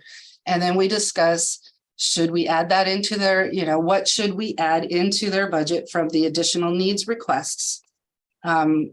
And then that gets put in, and then we roll up the numbers again and we see where's the gap. And then that's the number we try to solve for. So it's a lot of work that we do many iterations to get to the point where we are today. We did have to go to some of those 3, 5, and 10% scenarios. And it wasn't just, we're just going to hit all the 3%. It was like 3% here, a 10% there, a 5% here. So again, looking at the whole organization and using the knowledge of our city manager, who has that broader perspective of what are the things that we really, how do we adjust to balance this budget? And we spent several hours working on balancing the budget to, really, they were some very difficult decisions, but there's several different ways till we get to there. So yes, they were asked to put in a status quo budget, and then we had to reduce it from there. I wish it was so rational for the national government. Nadia has a question.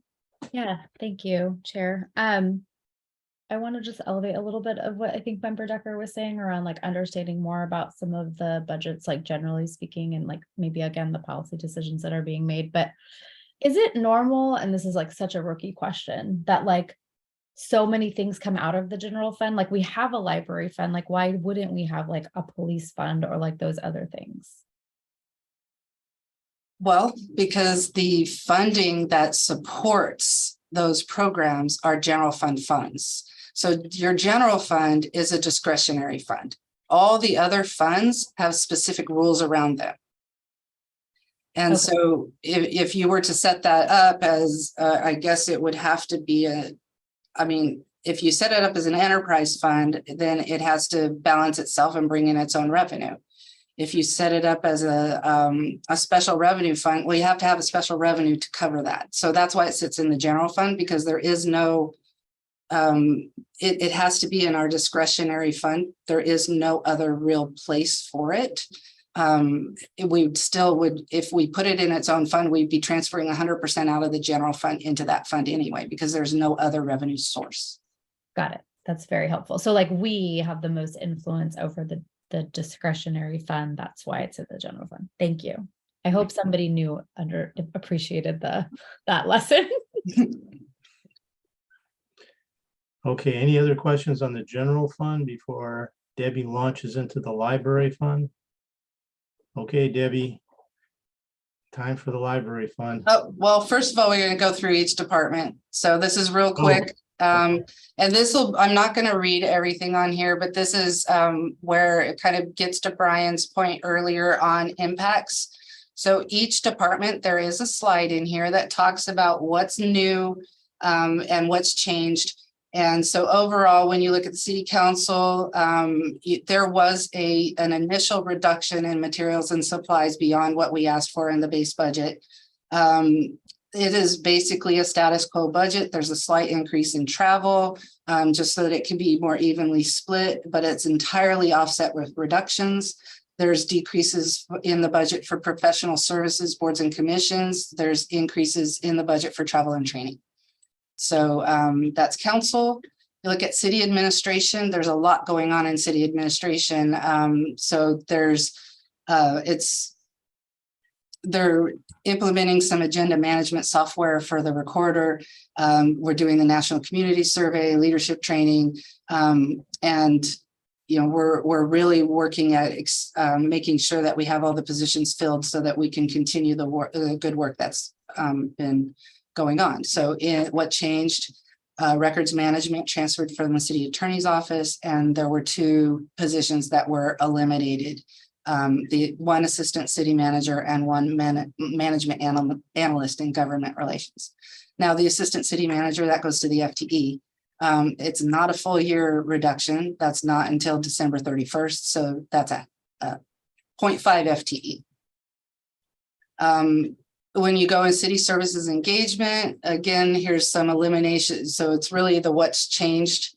There's some positions that were removed. We removed some sponsorships. There's some partnership support. We reduced some arts grants.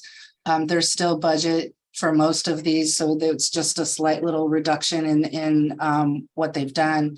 And they're receiving energy efficiency conservation block grant. So they'll be able to do some good work with that. General services, this is where we moved recycling and sustainability so that they're separated from the community engagement services and communication.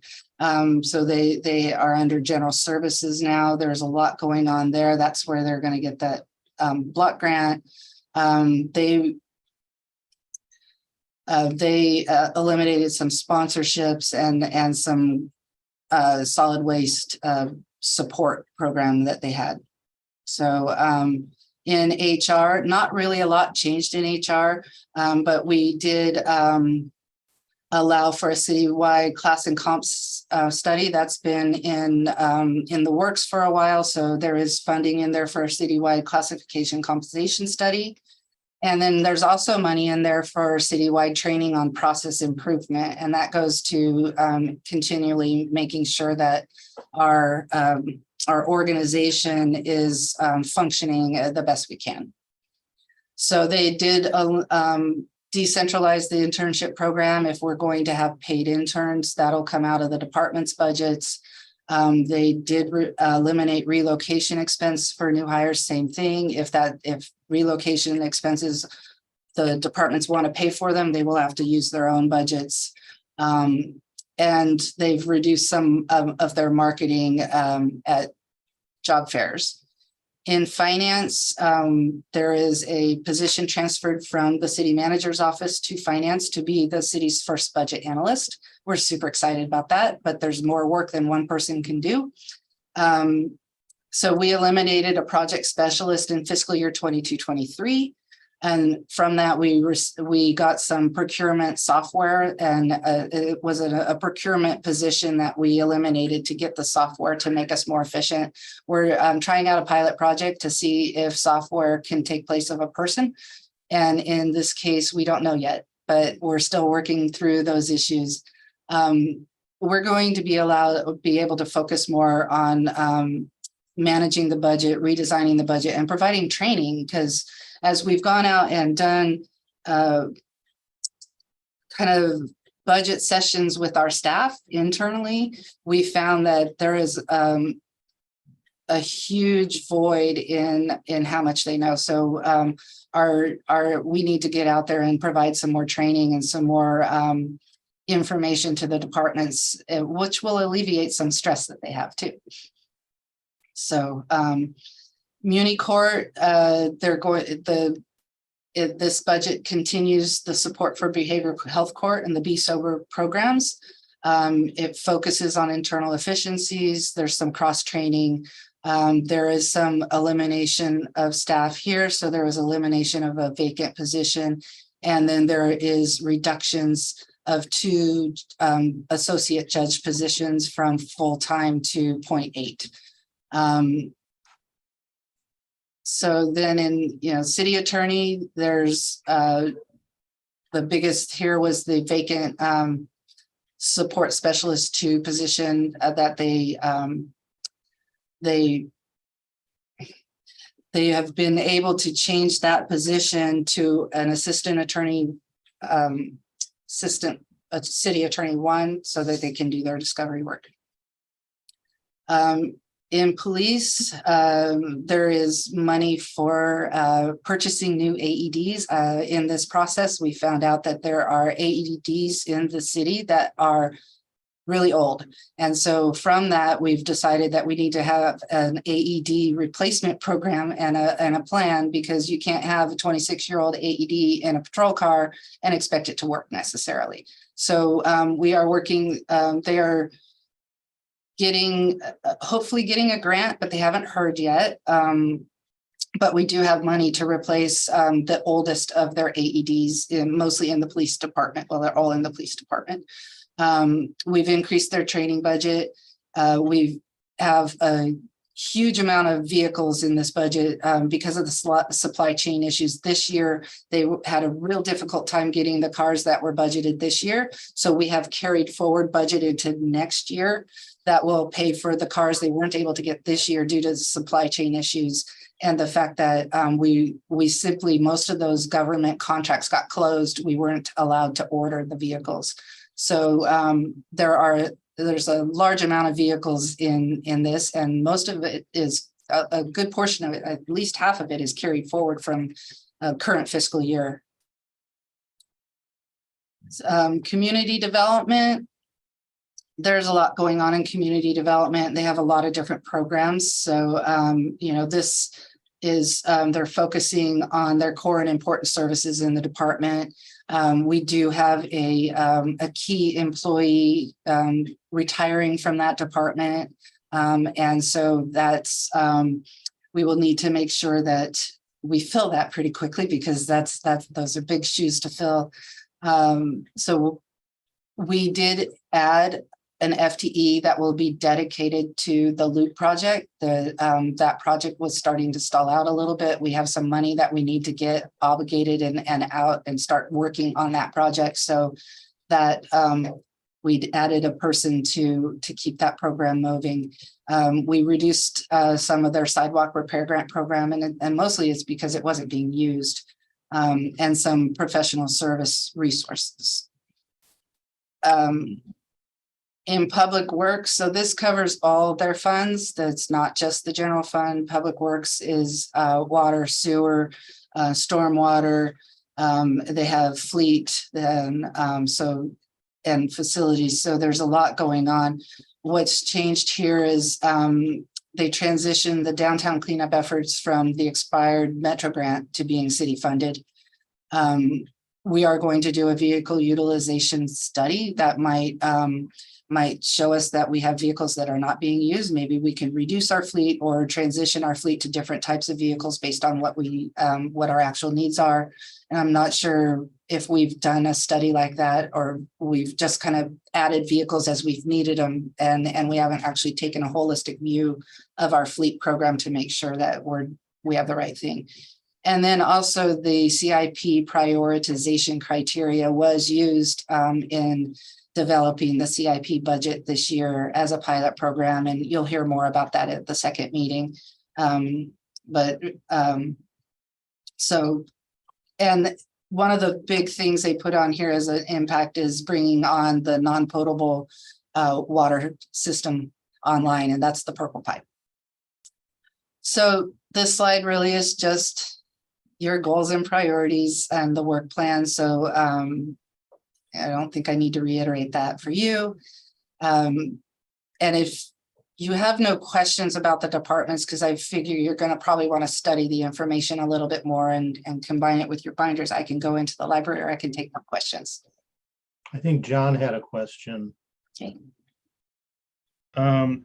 Yeah, more of a comment just because I want it on public record.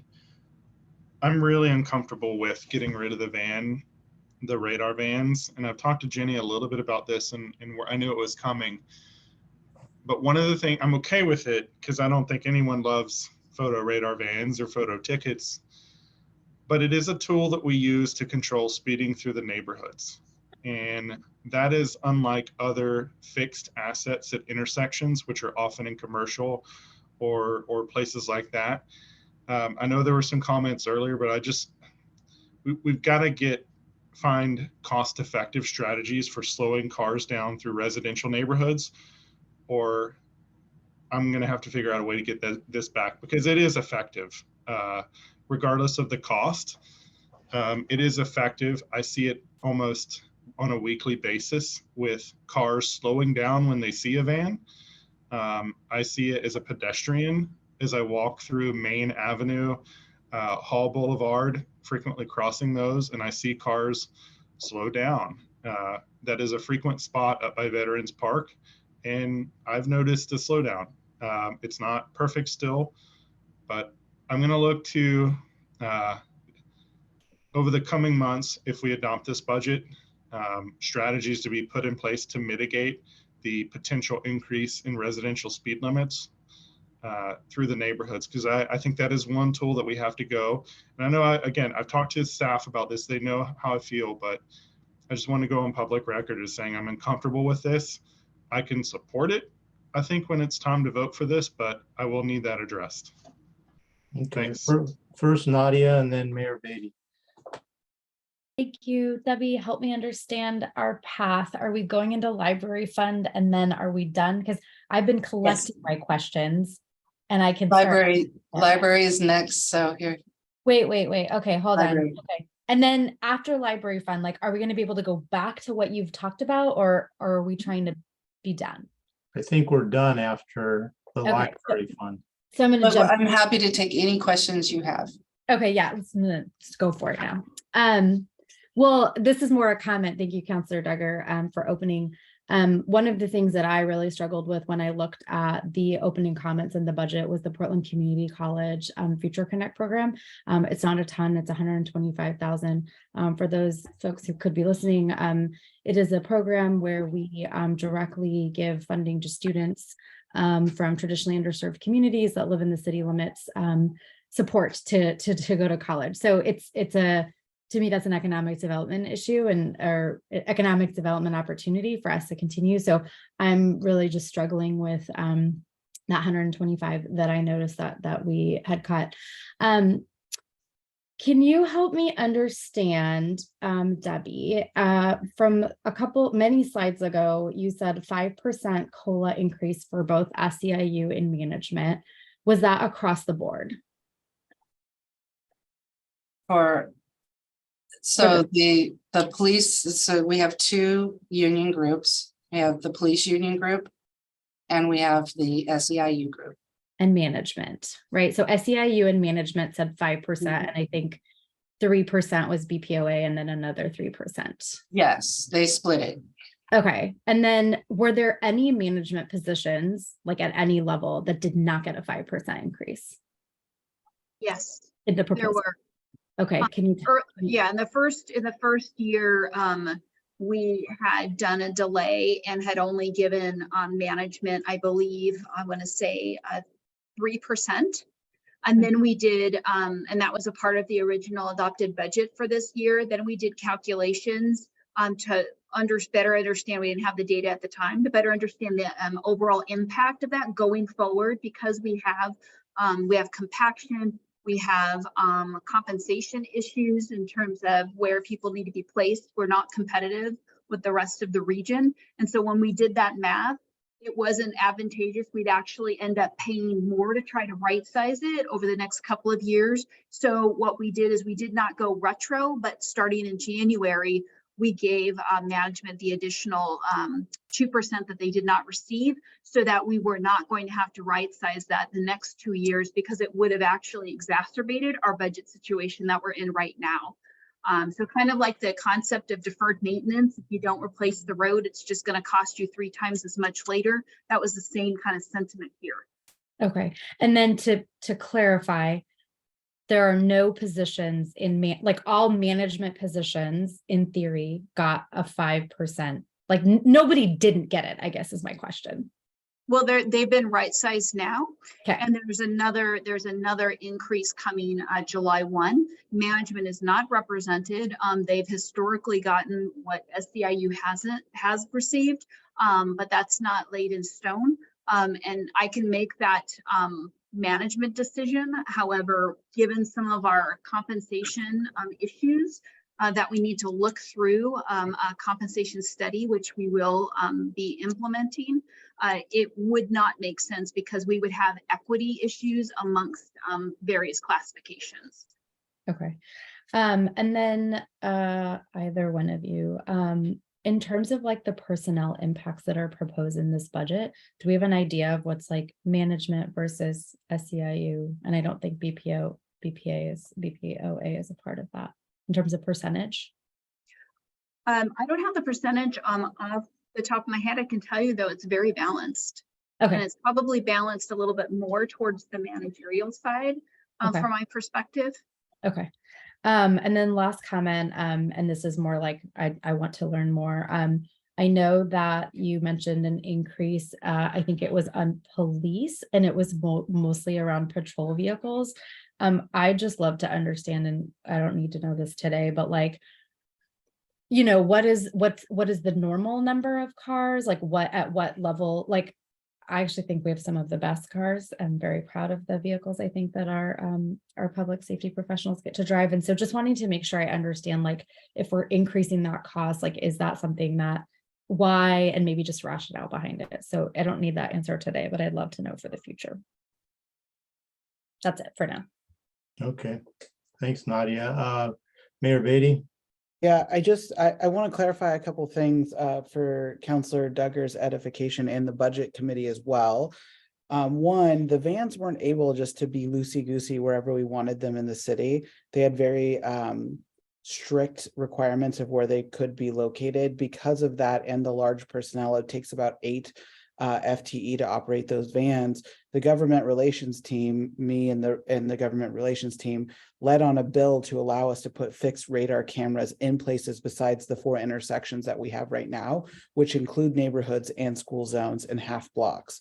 And so I think where your concerns lie, the bill that was passed that government relations worked on actually is going to solve the issue that you're talking about and reduce the need for FTE. And so I think that's a really important part of what happened and why the recommendation came the way that it did, is because we saw this problem.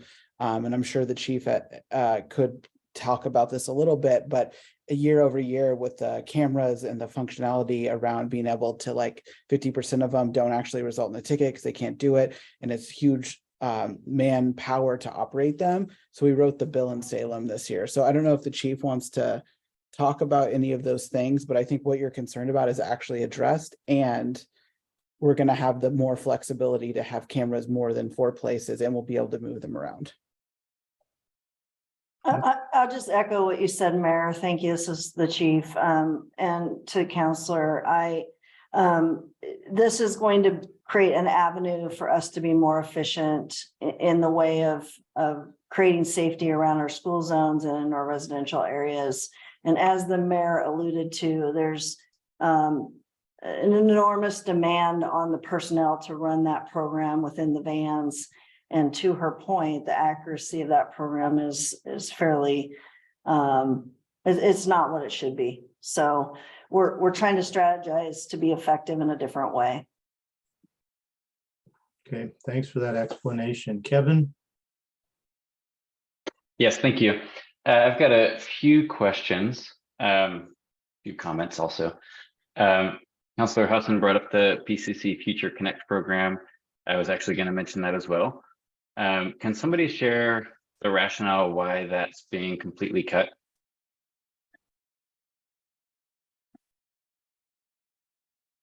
Anybody have any thoughts on that? Jenny, Debbie? So chief is on, so that is being cut because of the cost and the inefficiency. Chief, correct me if I'm wrong, I believe that that's about a $400,000 operation.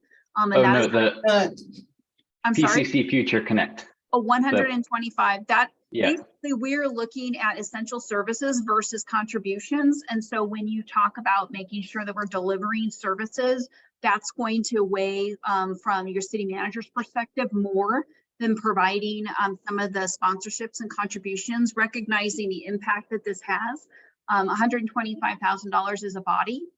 However, I understand that if the collective desire is to do something different, one recommendation could be to step that down over time so we could allow organizations to pivot. If not, if there's a desire to try to hold on to that, then I'm going to need a recommendation in terms of where that reduction would come from. Because once we get towards items that are 100,000 or more, we're talking about impacts on the delivery of essential services. And then we're starting to talk about more people and then more bodies essentially. Okay, thank you. Yeah, at the next meeting, I would come more prepared, having more time to look through all of this more. But I will say that's a program I would really love to keep. So I'll look through the budget more, see what else I can see. The tables on pages XII through XV that showed departmental changes, I really appreciated those. Those were a good, like, quick snapshot that I was able to look through in the time I had before this meeting. I didn't see those for police, finance, and public works, and that would be very helpful for me, or maybe it just comes later on. So I'll keep my eyes open for that, but I would love to see those if they exist. Can I make Yeah. a point of clarification? So you didn't see those because, so for instance, as a part of the baseline budget, you had 10 part-time retired police officers that were not included. And that was the photo radar van piece. Landscaping is the only item that is included from Public Works in the general fund. So there weren't positions reduced there as well. And then finance did not have reductions. Instead, we opted to move funding around so that we could actually have analytical capabilities for the budget, because these issues are not going away and we don't have that level of investment in the organization to start looking at our financial needs. So those are the reasons why those FTEs weren't listed. Okay, thank you. That's helpful. And then in HR, there's the 55,000 for citywide process improvement training. I would love just somebody to touch on that. Are you asking about the actual dollar amount for that?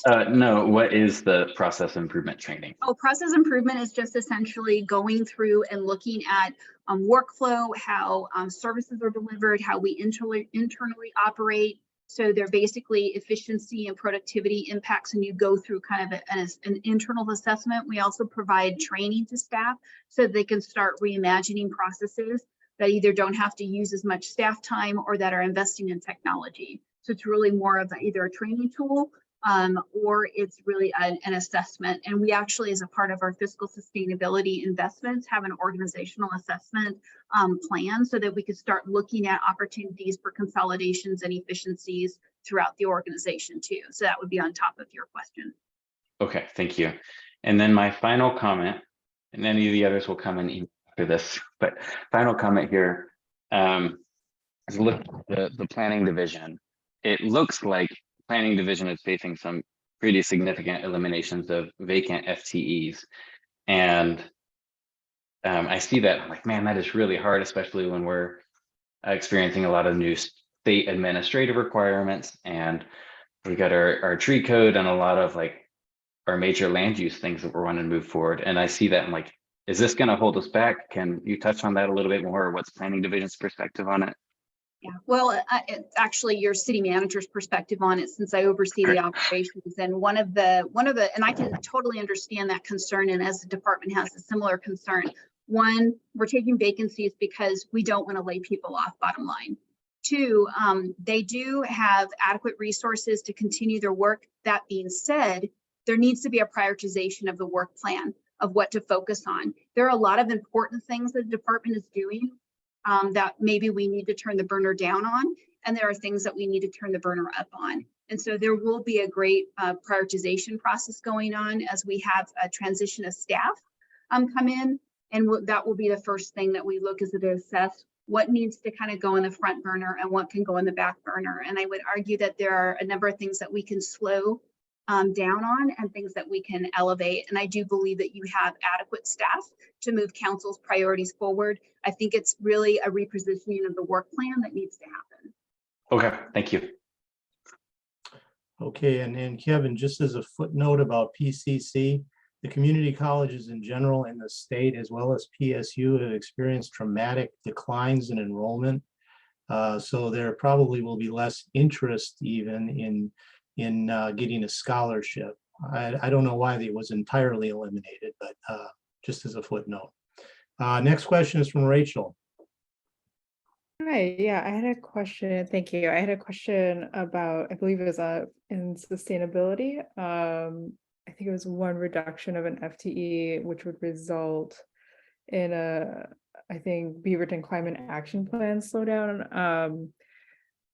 As the member, I see this as, earlier we talked about, we don't want to not spend now, but then have, something be 3 times expensive down the road. So I was wondering if you could speak to that a little bit more, what those impacts are, because I see, slowing down on climate now means even greater expenses later. So I'd love to hear more about that.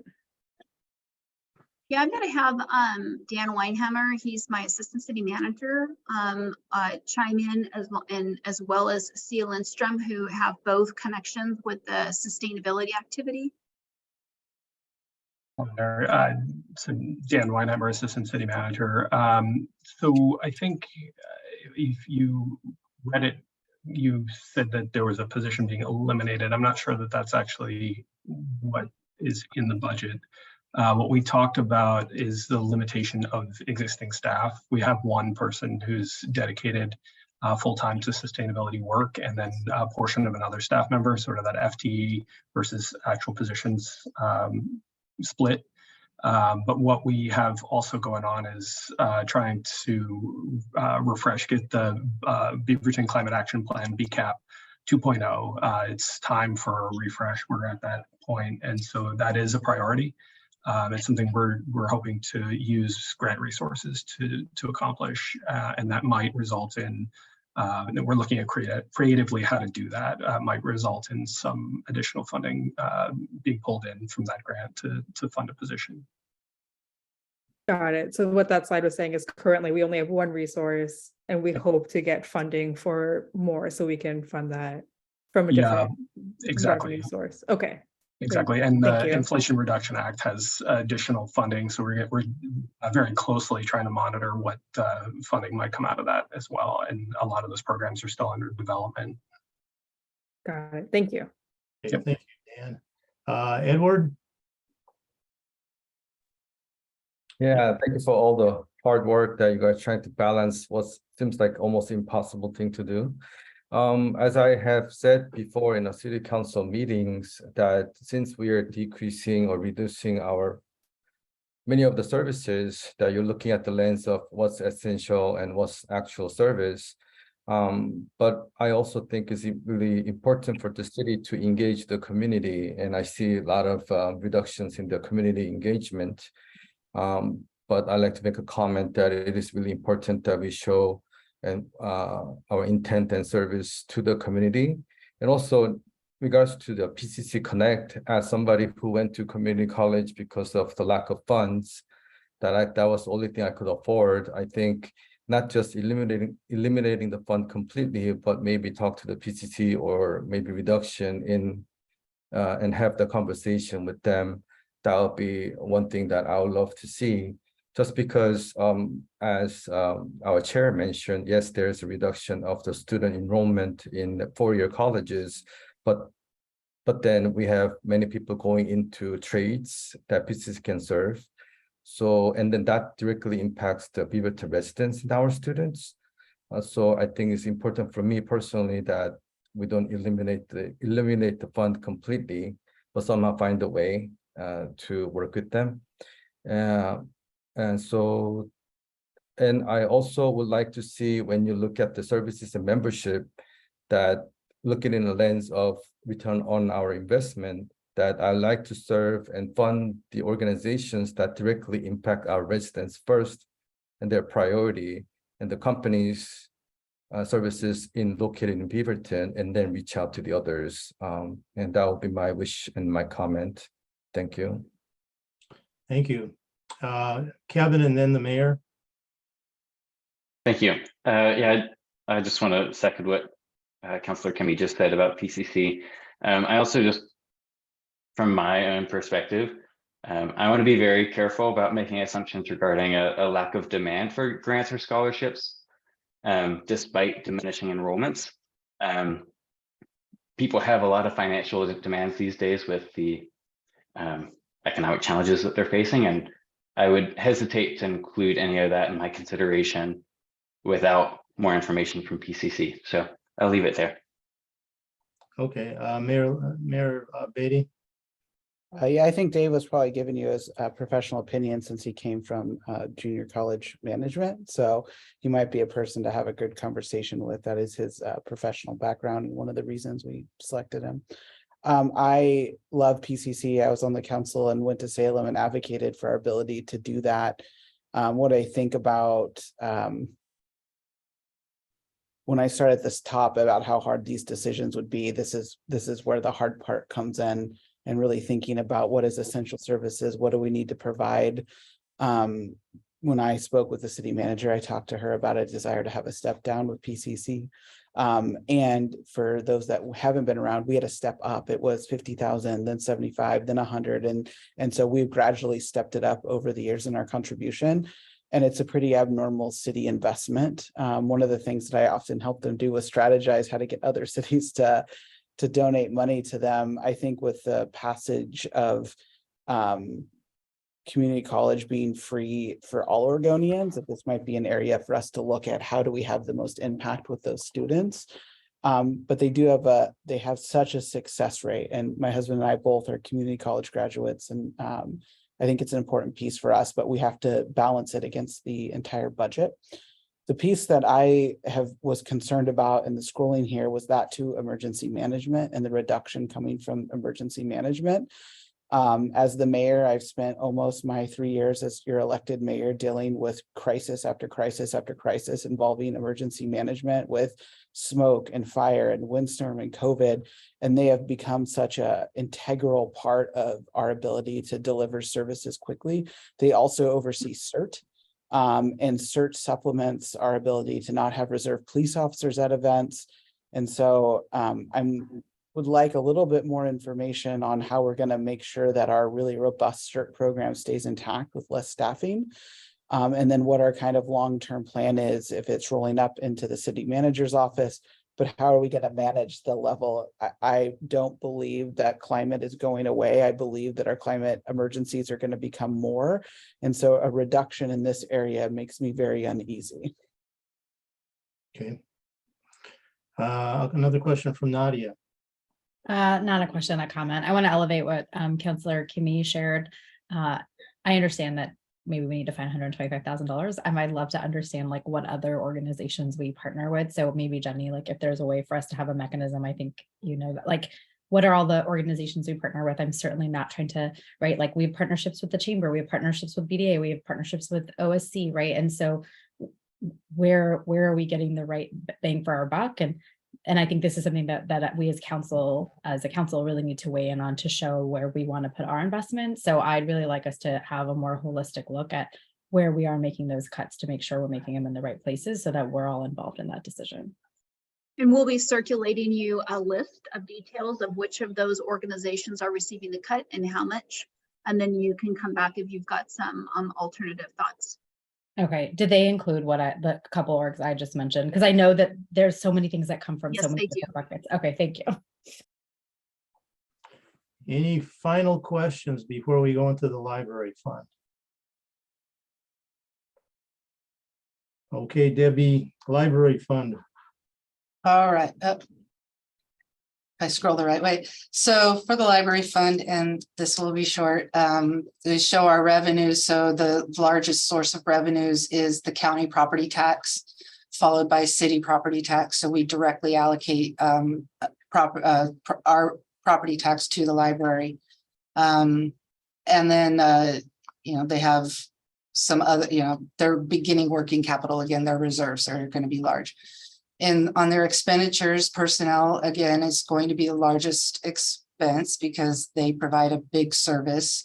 And their operating transfers, they pay for services that the general fund and other funds provide to them. So we take care of their facilities, we do their payroll, HR, that stuff. When you look here at their contingency, so beginning working capital to the ending working capital, it has gone down. So this, you look overall of where we are, they start the year with $1 million and they end the year at 473,000. It's not radically different from where they were last year. So last year they started with 1.2 million and ended with $578,000. The goal for the library this year was to put in a budget as their base budget that held the ending fund balance flat. We didn't quite meet that target, but they came pretty close. And then from there were some additional reductions needed in order to meet the needs primarily of the general fund that supports the library. So what's new in the library is they have a grant funded bookmobile. So that's going to be coming out and going out to the neighborhoods. There's new public service desks. I believe they are getting installed this week. There's new library website. They are continuing to work on all the different things that they do as far as diversification of space. So here's where it comes down to the positions. There's 9 positions, of which 1.75 are vacant. So that's one.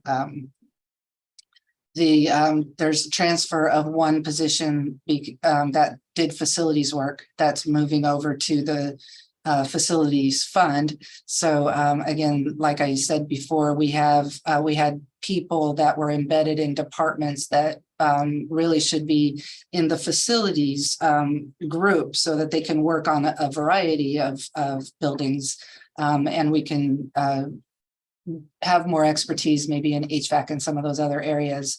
And those people can rotate buildings. They don't need to be embedded in one building. So we've taken that I guess 1.1 FTE. So it's a little bit more than a full-time working on the facilities. And as we talked about before, it reduces the hours of operation at the Murray Shoals branch. So as was mentioned before, the impacts are reductions in story times, play groups, and programming for children. It's eliminating the programming for teens and adults at the Murray Shoals branch. They will still have that at the main library. Some reduced staffing at the service points in the branch. So you may have to wait in line to get somebody to help you find something. The reduced shelving hours, so getting the books back onto the shelves at the branch will take a little longer. There's a reduction in their book budget, so that's going to be fewer new items and fewer copies, longer wait times for if people want a specific book. And they anticipate that there will be a greater demand at our main library. And that is the end of my presentation. I do have a couple questions about the library. The elimination of roughly 7 FTE, are those all at Murray Shoals? No. There's so there's been some transferring and around of different things, and we don't know which actual positions will be reduced because of the collective bargaining agreements and how that all works. So there is a plan of how many people need to be in which which area and what times, but we don't know which positions are actually going to effectively be gone at the end of the process. We don't know which, we have the position title. We don't know which position it's going to be. And then the second question was, I know there was a lot of talk last year about a new library facility, potentially, or at least planning for a new library facility in South Cooper Mountain. Is that still ongoing? I'll chime in on that. No, it's actually not. So there have been some challenges with some of the affordable housing projects in terms of trying to make them pencil. So that property was going to be provided to the city as a potential site that's no longer feasible. So that's not happening. I can tell you though, if we had a magic wand and we said where would be the best place for a library, that might not be it. There's other locations. So we would want to actually, we're in a better position now to really understand what is better suited. And basically in my conversations with the library director and staff, that would not be probably the most needed place for a library. But we're in a situation where we could not even build another facility at this time. So it's kind of a moot point, but that's the reason why it's no longer feasible at this time. Okay, thank you. Other questions about the library? I do want to add a couple of things of note. So Debbie mentioned about the bookmobile. I think this is a really great opportunity for us to use this and leverage the bookmobile in the event that, you know, we're having reduced hours at Murray Shoals to try to supplant some of the operations that will be impacted and use that in an efficient way. So that's an opportunity. And one of the challenges really with the library, if you leave this conversation with anything, is that 60% of that funding is external from the county and the property tax levy. 40% is actually coming in from the city, and that money that's coming in from the city is not being cut. But you really have a problem with how much money is coming in externally to fund and support library services. And without making these reductions, we have a significant deficit of $1 million that we have to close. There is no fund balance to cover that, and the city cannot afford to use its reserves to supplant what is needed in the library. So this is really a challenging situation and trying to make those numbers balance. And unfortunately, they have to reduce hours there at Murray Shoals. But the positive is that we're not closing the branch. And there was a time where we thought that we might have to do that. So I'm happy that at least that the branch is still open and we've preserved the main library services the best that we can and keeping those intact. And combined, I think we have enough coverage, but it's something that we'll have to work towards as we get towards levy conversations when that levy is up in 25, 26. Okay, John, did you have a question? I do, and I want to apologize. You might have touched on this. I think you touched on it briefly while I was trying to read the library budget. So it looks like almost all the numbers are going down, but the transfers, can you just, I want to get really crystal clear on what why that number is going up by $1 million and something. Can you help educate me on what that means? Or what a transfer is? Like, what is that paying for? What are we getting for that $1 million? Because I also still see essentially a $4 million infusion into the library fund from the general fund, if I'm reading that correctly. And then the library turns around and sends money back for services provided by other funds. So there would be money going to facilities to maintain their facility. There would be money going to IT, which is also a separate fund to maintain their computer systems and pay for future replacements.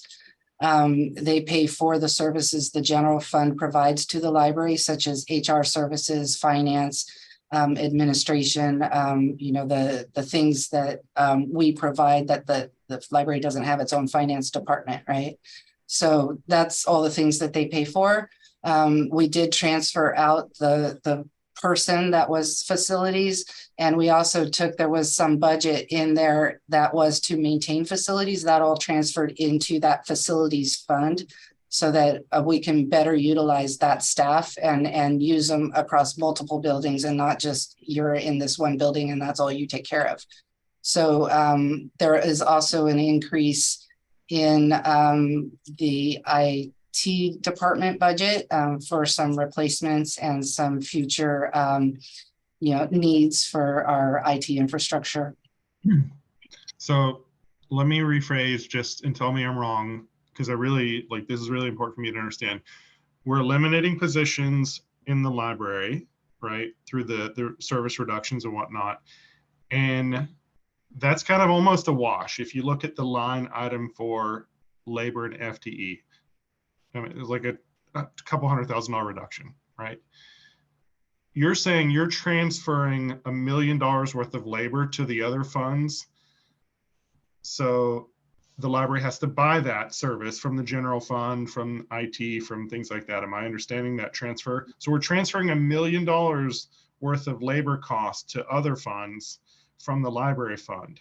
It's not just labor. There's also materials in there too. So, when you take care of a building, there's more things than just the labor associated with that. Sure. Okay, so so that was previously in the library fund, and now it's just being, so with the reduction of that number of FTEs, we're only going down by $200,000. So if you recall earlier in the presentation, we talked about the benefit increases and the COLA increases. So everybody's getting paid more and their benefits are costing more. So as we've done these reductions, we've been able to hold personnel services almost flat with the huge increases we've had on the benefit and pay side. There's a lot going on there. It's really hard to, if you looked at the general fund, the number's almost the same. But there were significant increases in costs associated with the employees that was offset with those reductions. Yeah, I guess I was just like looking at that budget number for last year, the 7.66 million, and throwing 10% on that of cost increases for the 5% and then the PERS and whatnot, and then reducing that, in my mind, it just like the numbers weren't adding up, particularly since we're shifting some people out of that. But I think I'm starting to get it. This is pretty eye-opening to me, because I was really hoping we could reduce the reliance of the library on the general fund, and that is not happening this year. No, I don't see that happening during this levy cycle. And we still have work to do. The library still has a structural deficit. We need to continue to work with that department to make sure that they can continue to operate the way we would like to see them operate. It's been very difficult. I believe they've had to cut their baseline budget for the last 2 years, if not further. And Glenn could, correct me, but this wasn't the first year they had to cut $1 million out of their budget just to balance it. Yeah, no, I remember those. And I think, so one more request, and it obviously can't happen tonight or maybe even in a couple weeks, and that's okay. I think I need help understanding, because the library does so much more than books. We've tasked them with doing a lot of things that aren't books, because the library is a community center. It does a lot of things. Can we just, is there any sort of information outside of digging through hundreds of lines in a budget, like that actually shows all of those non-book related services that the library is providing? Is that something we can get? Because one of the questions I got from a couple neighbors when talking about this was, how does the library have 125 or something FTEs, like something crazy? And it's like, well, hold on, they're not just doing books, right? They're doing a lot of things. And I think that's one of the things we could maybe take away from this, is the library is doing a lot. Number one, long-term, should they be? Have we tasked that correctly? And that's a conversation for the council on a different night. But secondarily, the least in the short term, I'd really like to see kind of us quantify what those things are in the impact to the community. I think that'd be really helpful for me. Doesn't have to happen this week or even before the next budget meeting, but because I know there's a lot we've asked of you all, but I do think that'd be really helpful for me as I socialize this budget to the community. Debbie, can I weigh in on that? Sure. Thank you, Councilor Duggar, for your request.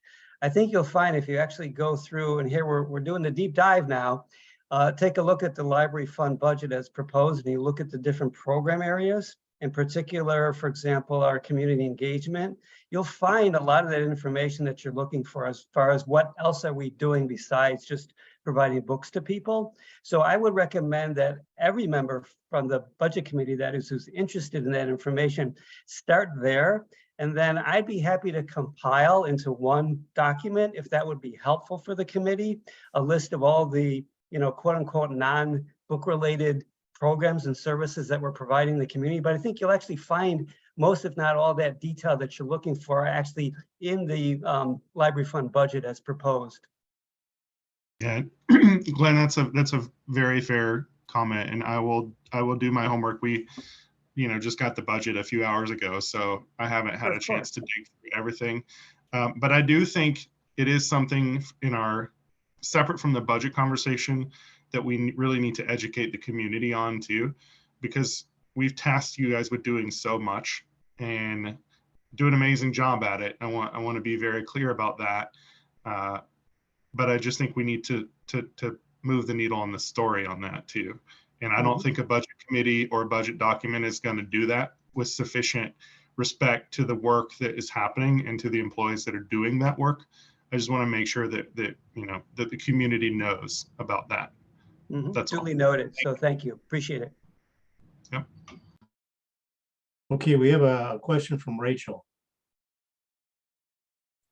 Hey, thank you. Yeah, my question, so it's a huge bummer to hear that, we may need to close the library for 3 days of the week at Murray Shoals. How have other avenues been investigated, like shortening hours?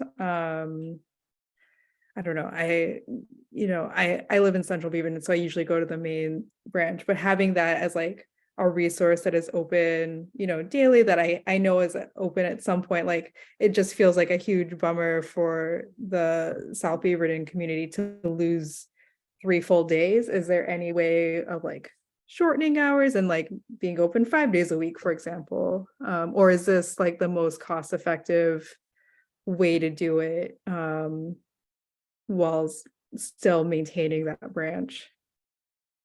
I'm happy to take that one too, Debbie, if that's okay with you. Thank you for the question. Yeah, I think you hit the nail right on the head, Rachel. And your last point, as far as we looked at a variety of scenarios, and this was the least disruptive thing we could do while also still closing that aforementioned budget gap.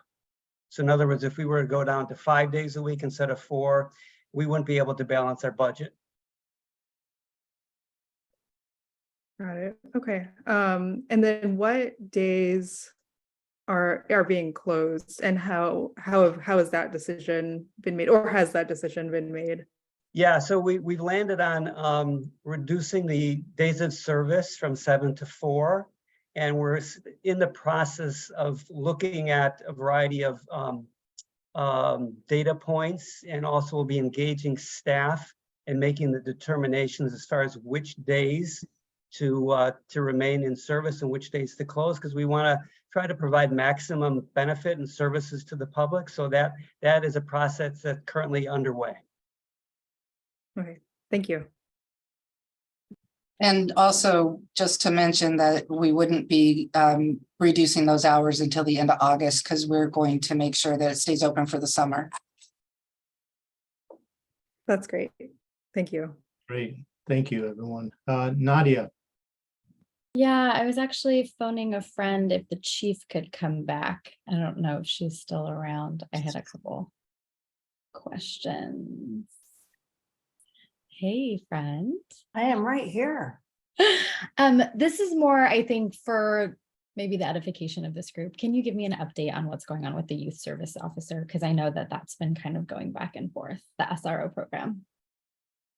Well, that's an IGA process right now. And so I believe that's just waiting to go before the school board and then ultimately back to council. Okay. And then our portion of that, do you know that off the top of your head? I was trying to find it. I can't find it. Our portion of the payment, like what we pay, because we pay a portion of the cost. Yeah, so the IGA is structured in a 4-year ramp up of cost sharing. And so I believe it starts out at 25%. I don't know the inflators precisely, But it caps at 40% of 80% of an FTE, basically. Okay.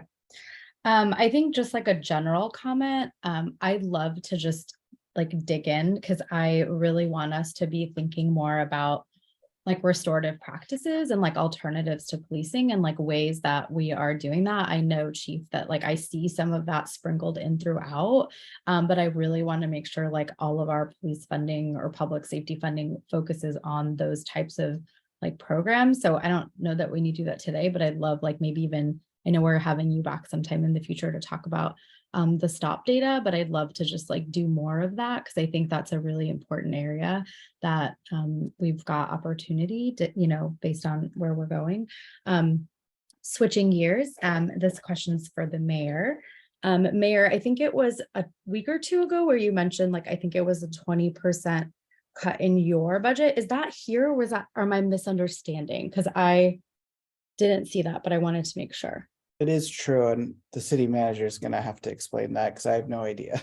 So Debbie can correct me if I'm wrong, but when Debbie was explaining that when we looked at the adopted budget compared to kind of what the baseline budget is, we wanted to make sure that what was being worked off of from departments did not include any adjustments during the year, and then we truly wanted a pure baseline budget to work for. That's when the mayor had made those adjustments. And so all of that was right-sized going into the budget conversation. Okay, so I guess we won't see it in the like, does that sound? Debbie, I don't know if I said that correctly. I don't think there's a way where they would notice it unless they're looking at year prior. It's in the No, budget. you wouldn't necessarily notice that. You'd have to actually look at the analysis that I did to compare to base budget. Behind the scenes. And there's a table, if I can just interject, in the budget message. One of the committee members pointed out that the tables in the budget message that were helpful summarizing the changes. It's on page XII. Right, but that just doesn't include the reduced amount from their base budget. The base budget was lower before we made those reductions. I see that. That's what I was trying to explain is we started with a lower base budget and then made these reductions. Right. Okay. It says city council, but it's combined. It's basically the office of the mayor. Okay, thank you.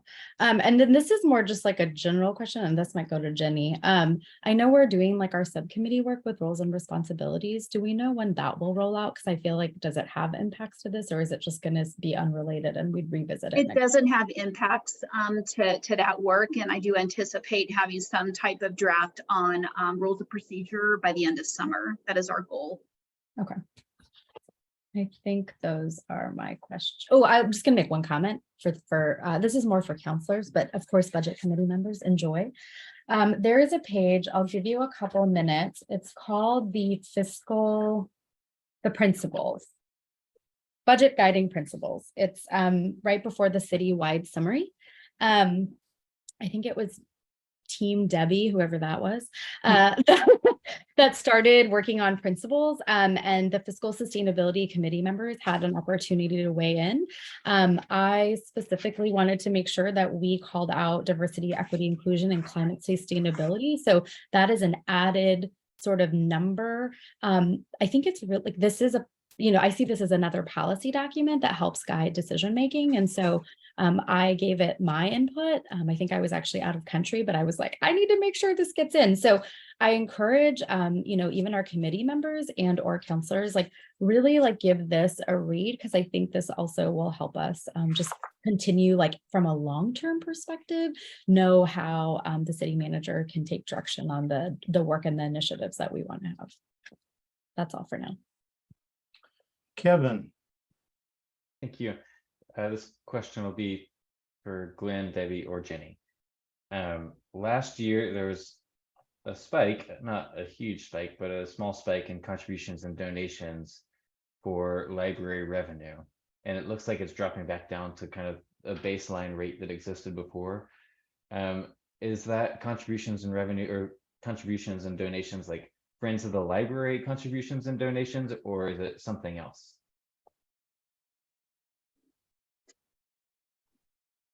That I don't know.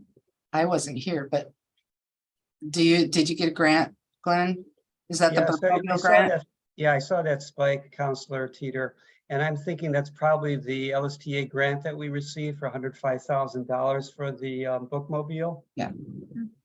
Okay. And it could also be, we also got increased donations last year from the Friends and the Foundation to replace our service desks, as well as, no, as a commitment for funds rather for the bookmobile. So it's probably a combination, either increased donations for the service desks and possibly also that LSTA grant for the bookmobile.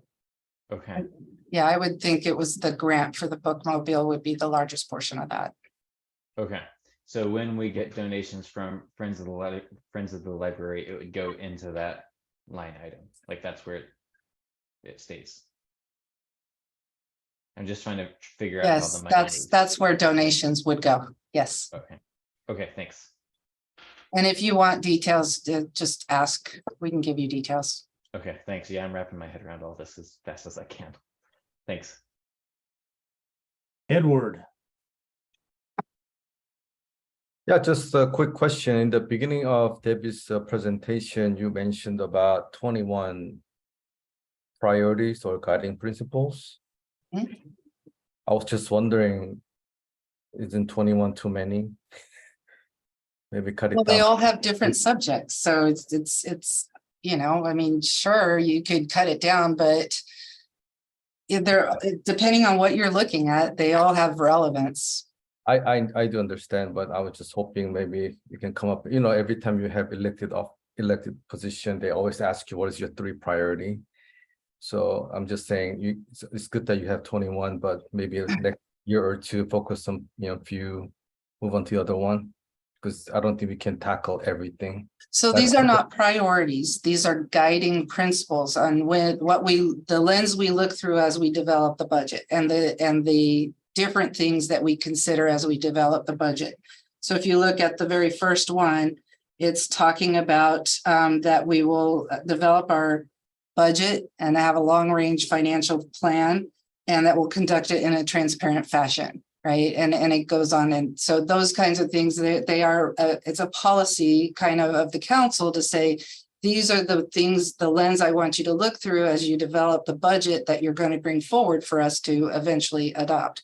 So that's the purpose of them, is to make sure it is a policy direction of the things you want us to consider as we look at the budget. So Councillor Kimmy, I'll give you 3 things: efficient essential services, strong reserves, and long-term fiscal sustainability. There you go. And fun. All right. And fun, and fun. Okay, so we have 4. No, you said 3. Fun's off the list. It's got to go. Okay, any other thoughts, questions? Some excellent presentations here. I think we're at the end, Mayor Beatty.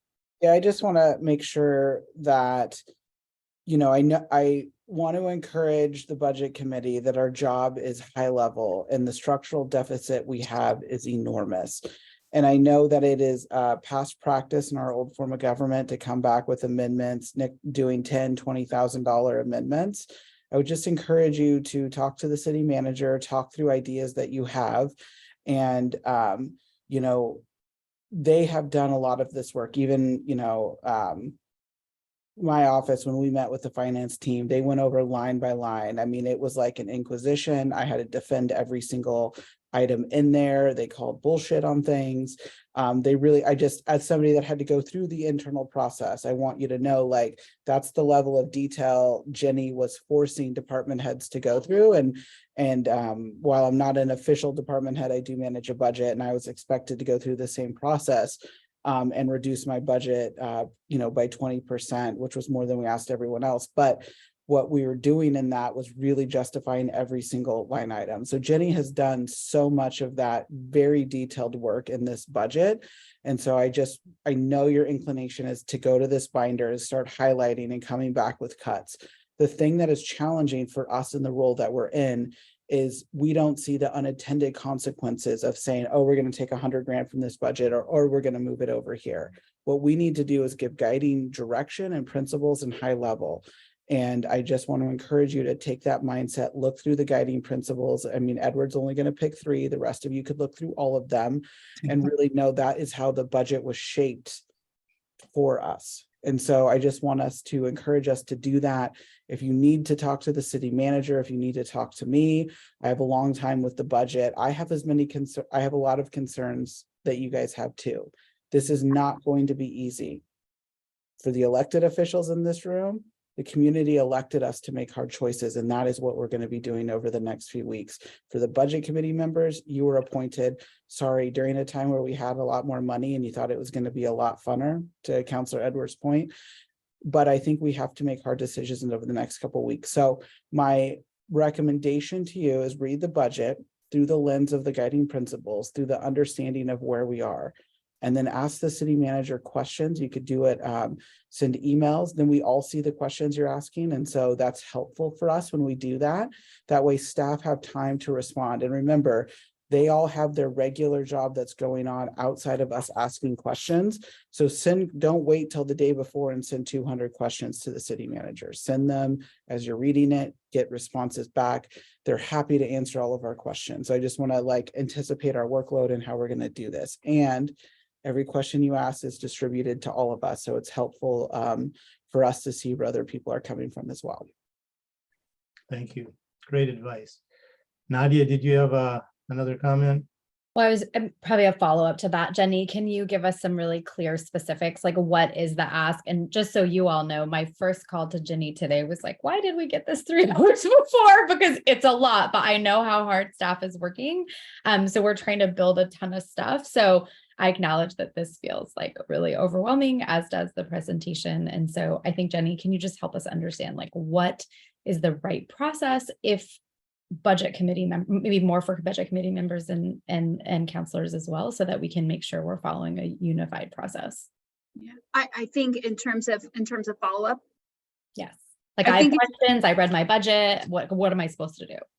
So I would reread it, continue to make sure that you are either clear or where you're getting tripped up, and write those down.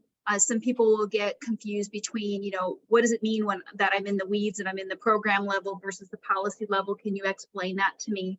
And I'm more than happy to send something out to help you navigate kind of this new way of thinking, because I know that's a challenge for many of you. What I would do in terms of next steps is, again, write your questions down, send them to us, start processing what you heard tonight, make sure that you're feeling comfortable with what you heard and that you understand what the framework is. And then I would start reading through your next sections, which are going to be your street fund, your water, sewer, stormwater, and capital, and get comfortable with that, because the next meeting is our last meeting. If there are things that you feel like that you need to put together for an amendment, I would want to echo what the mayor's saying. I want you to think really hard and deep on that and be very intentional and be selective, because there's not a lot of wiggle room. And for everything that you ask to me to change, and I'm just being really candid, then you're going to have to tell me a recommendation on reductions. Otherwise, I'm going to have to go back and reconfigure, and we're going to probably deal with some even tougher conversations. So and if you are thinking about things that you want to maybe consider, I'm more than happy to meet with you one-on-one or email me electronically so we can work through some of those things.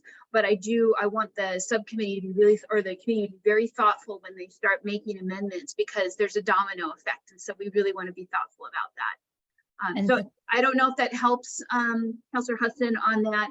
I can't stress to you enough to get your questions to us as soon as possible after you've had a chance to digest this, because what we don't want to do is we don't want to get hung up in answering those questions on the 23rd, because we've got to move through some of the other funds so that you've got a bigger picture altogether by the end of that meeting, so you can make some recommendations.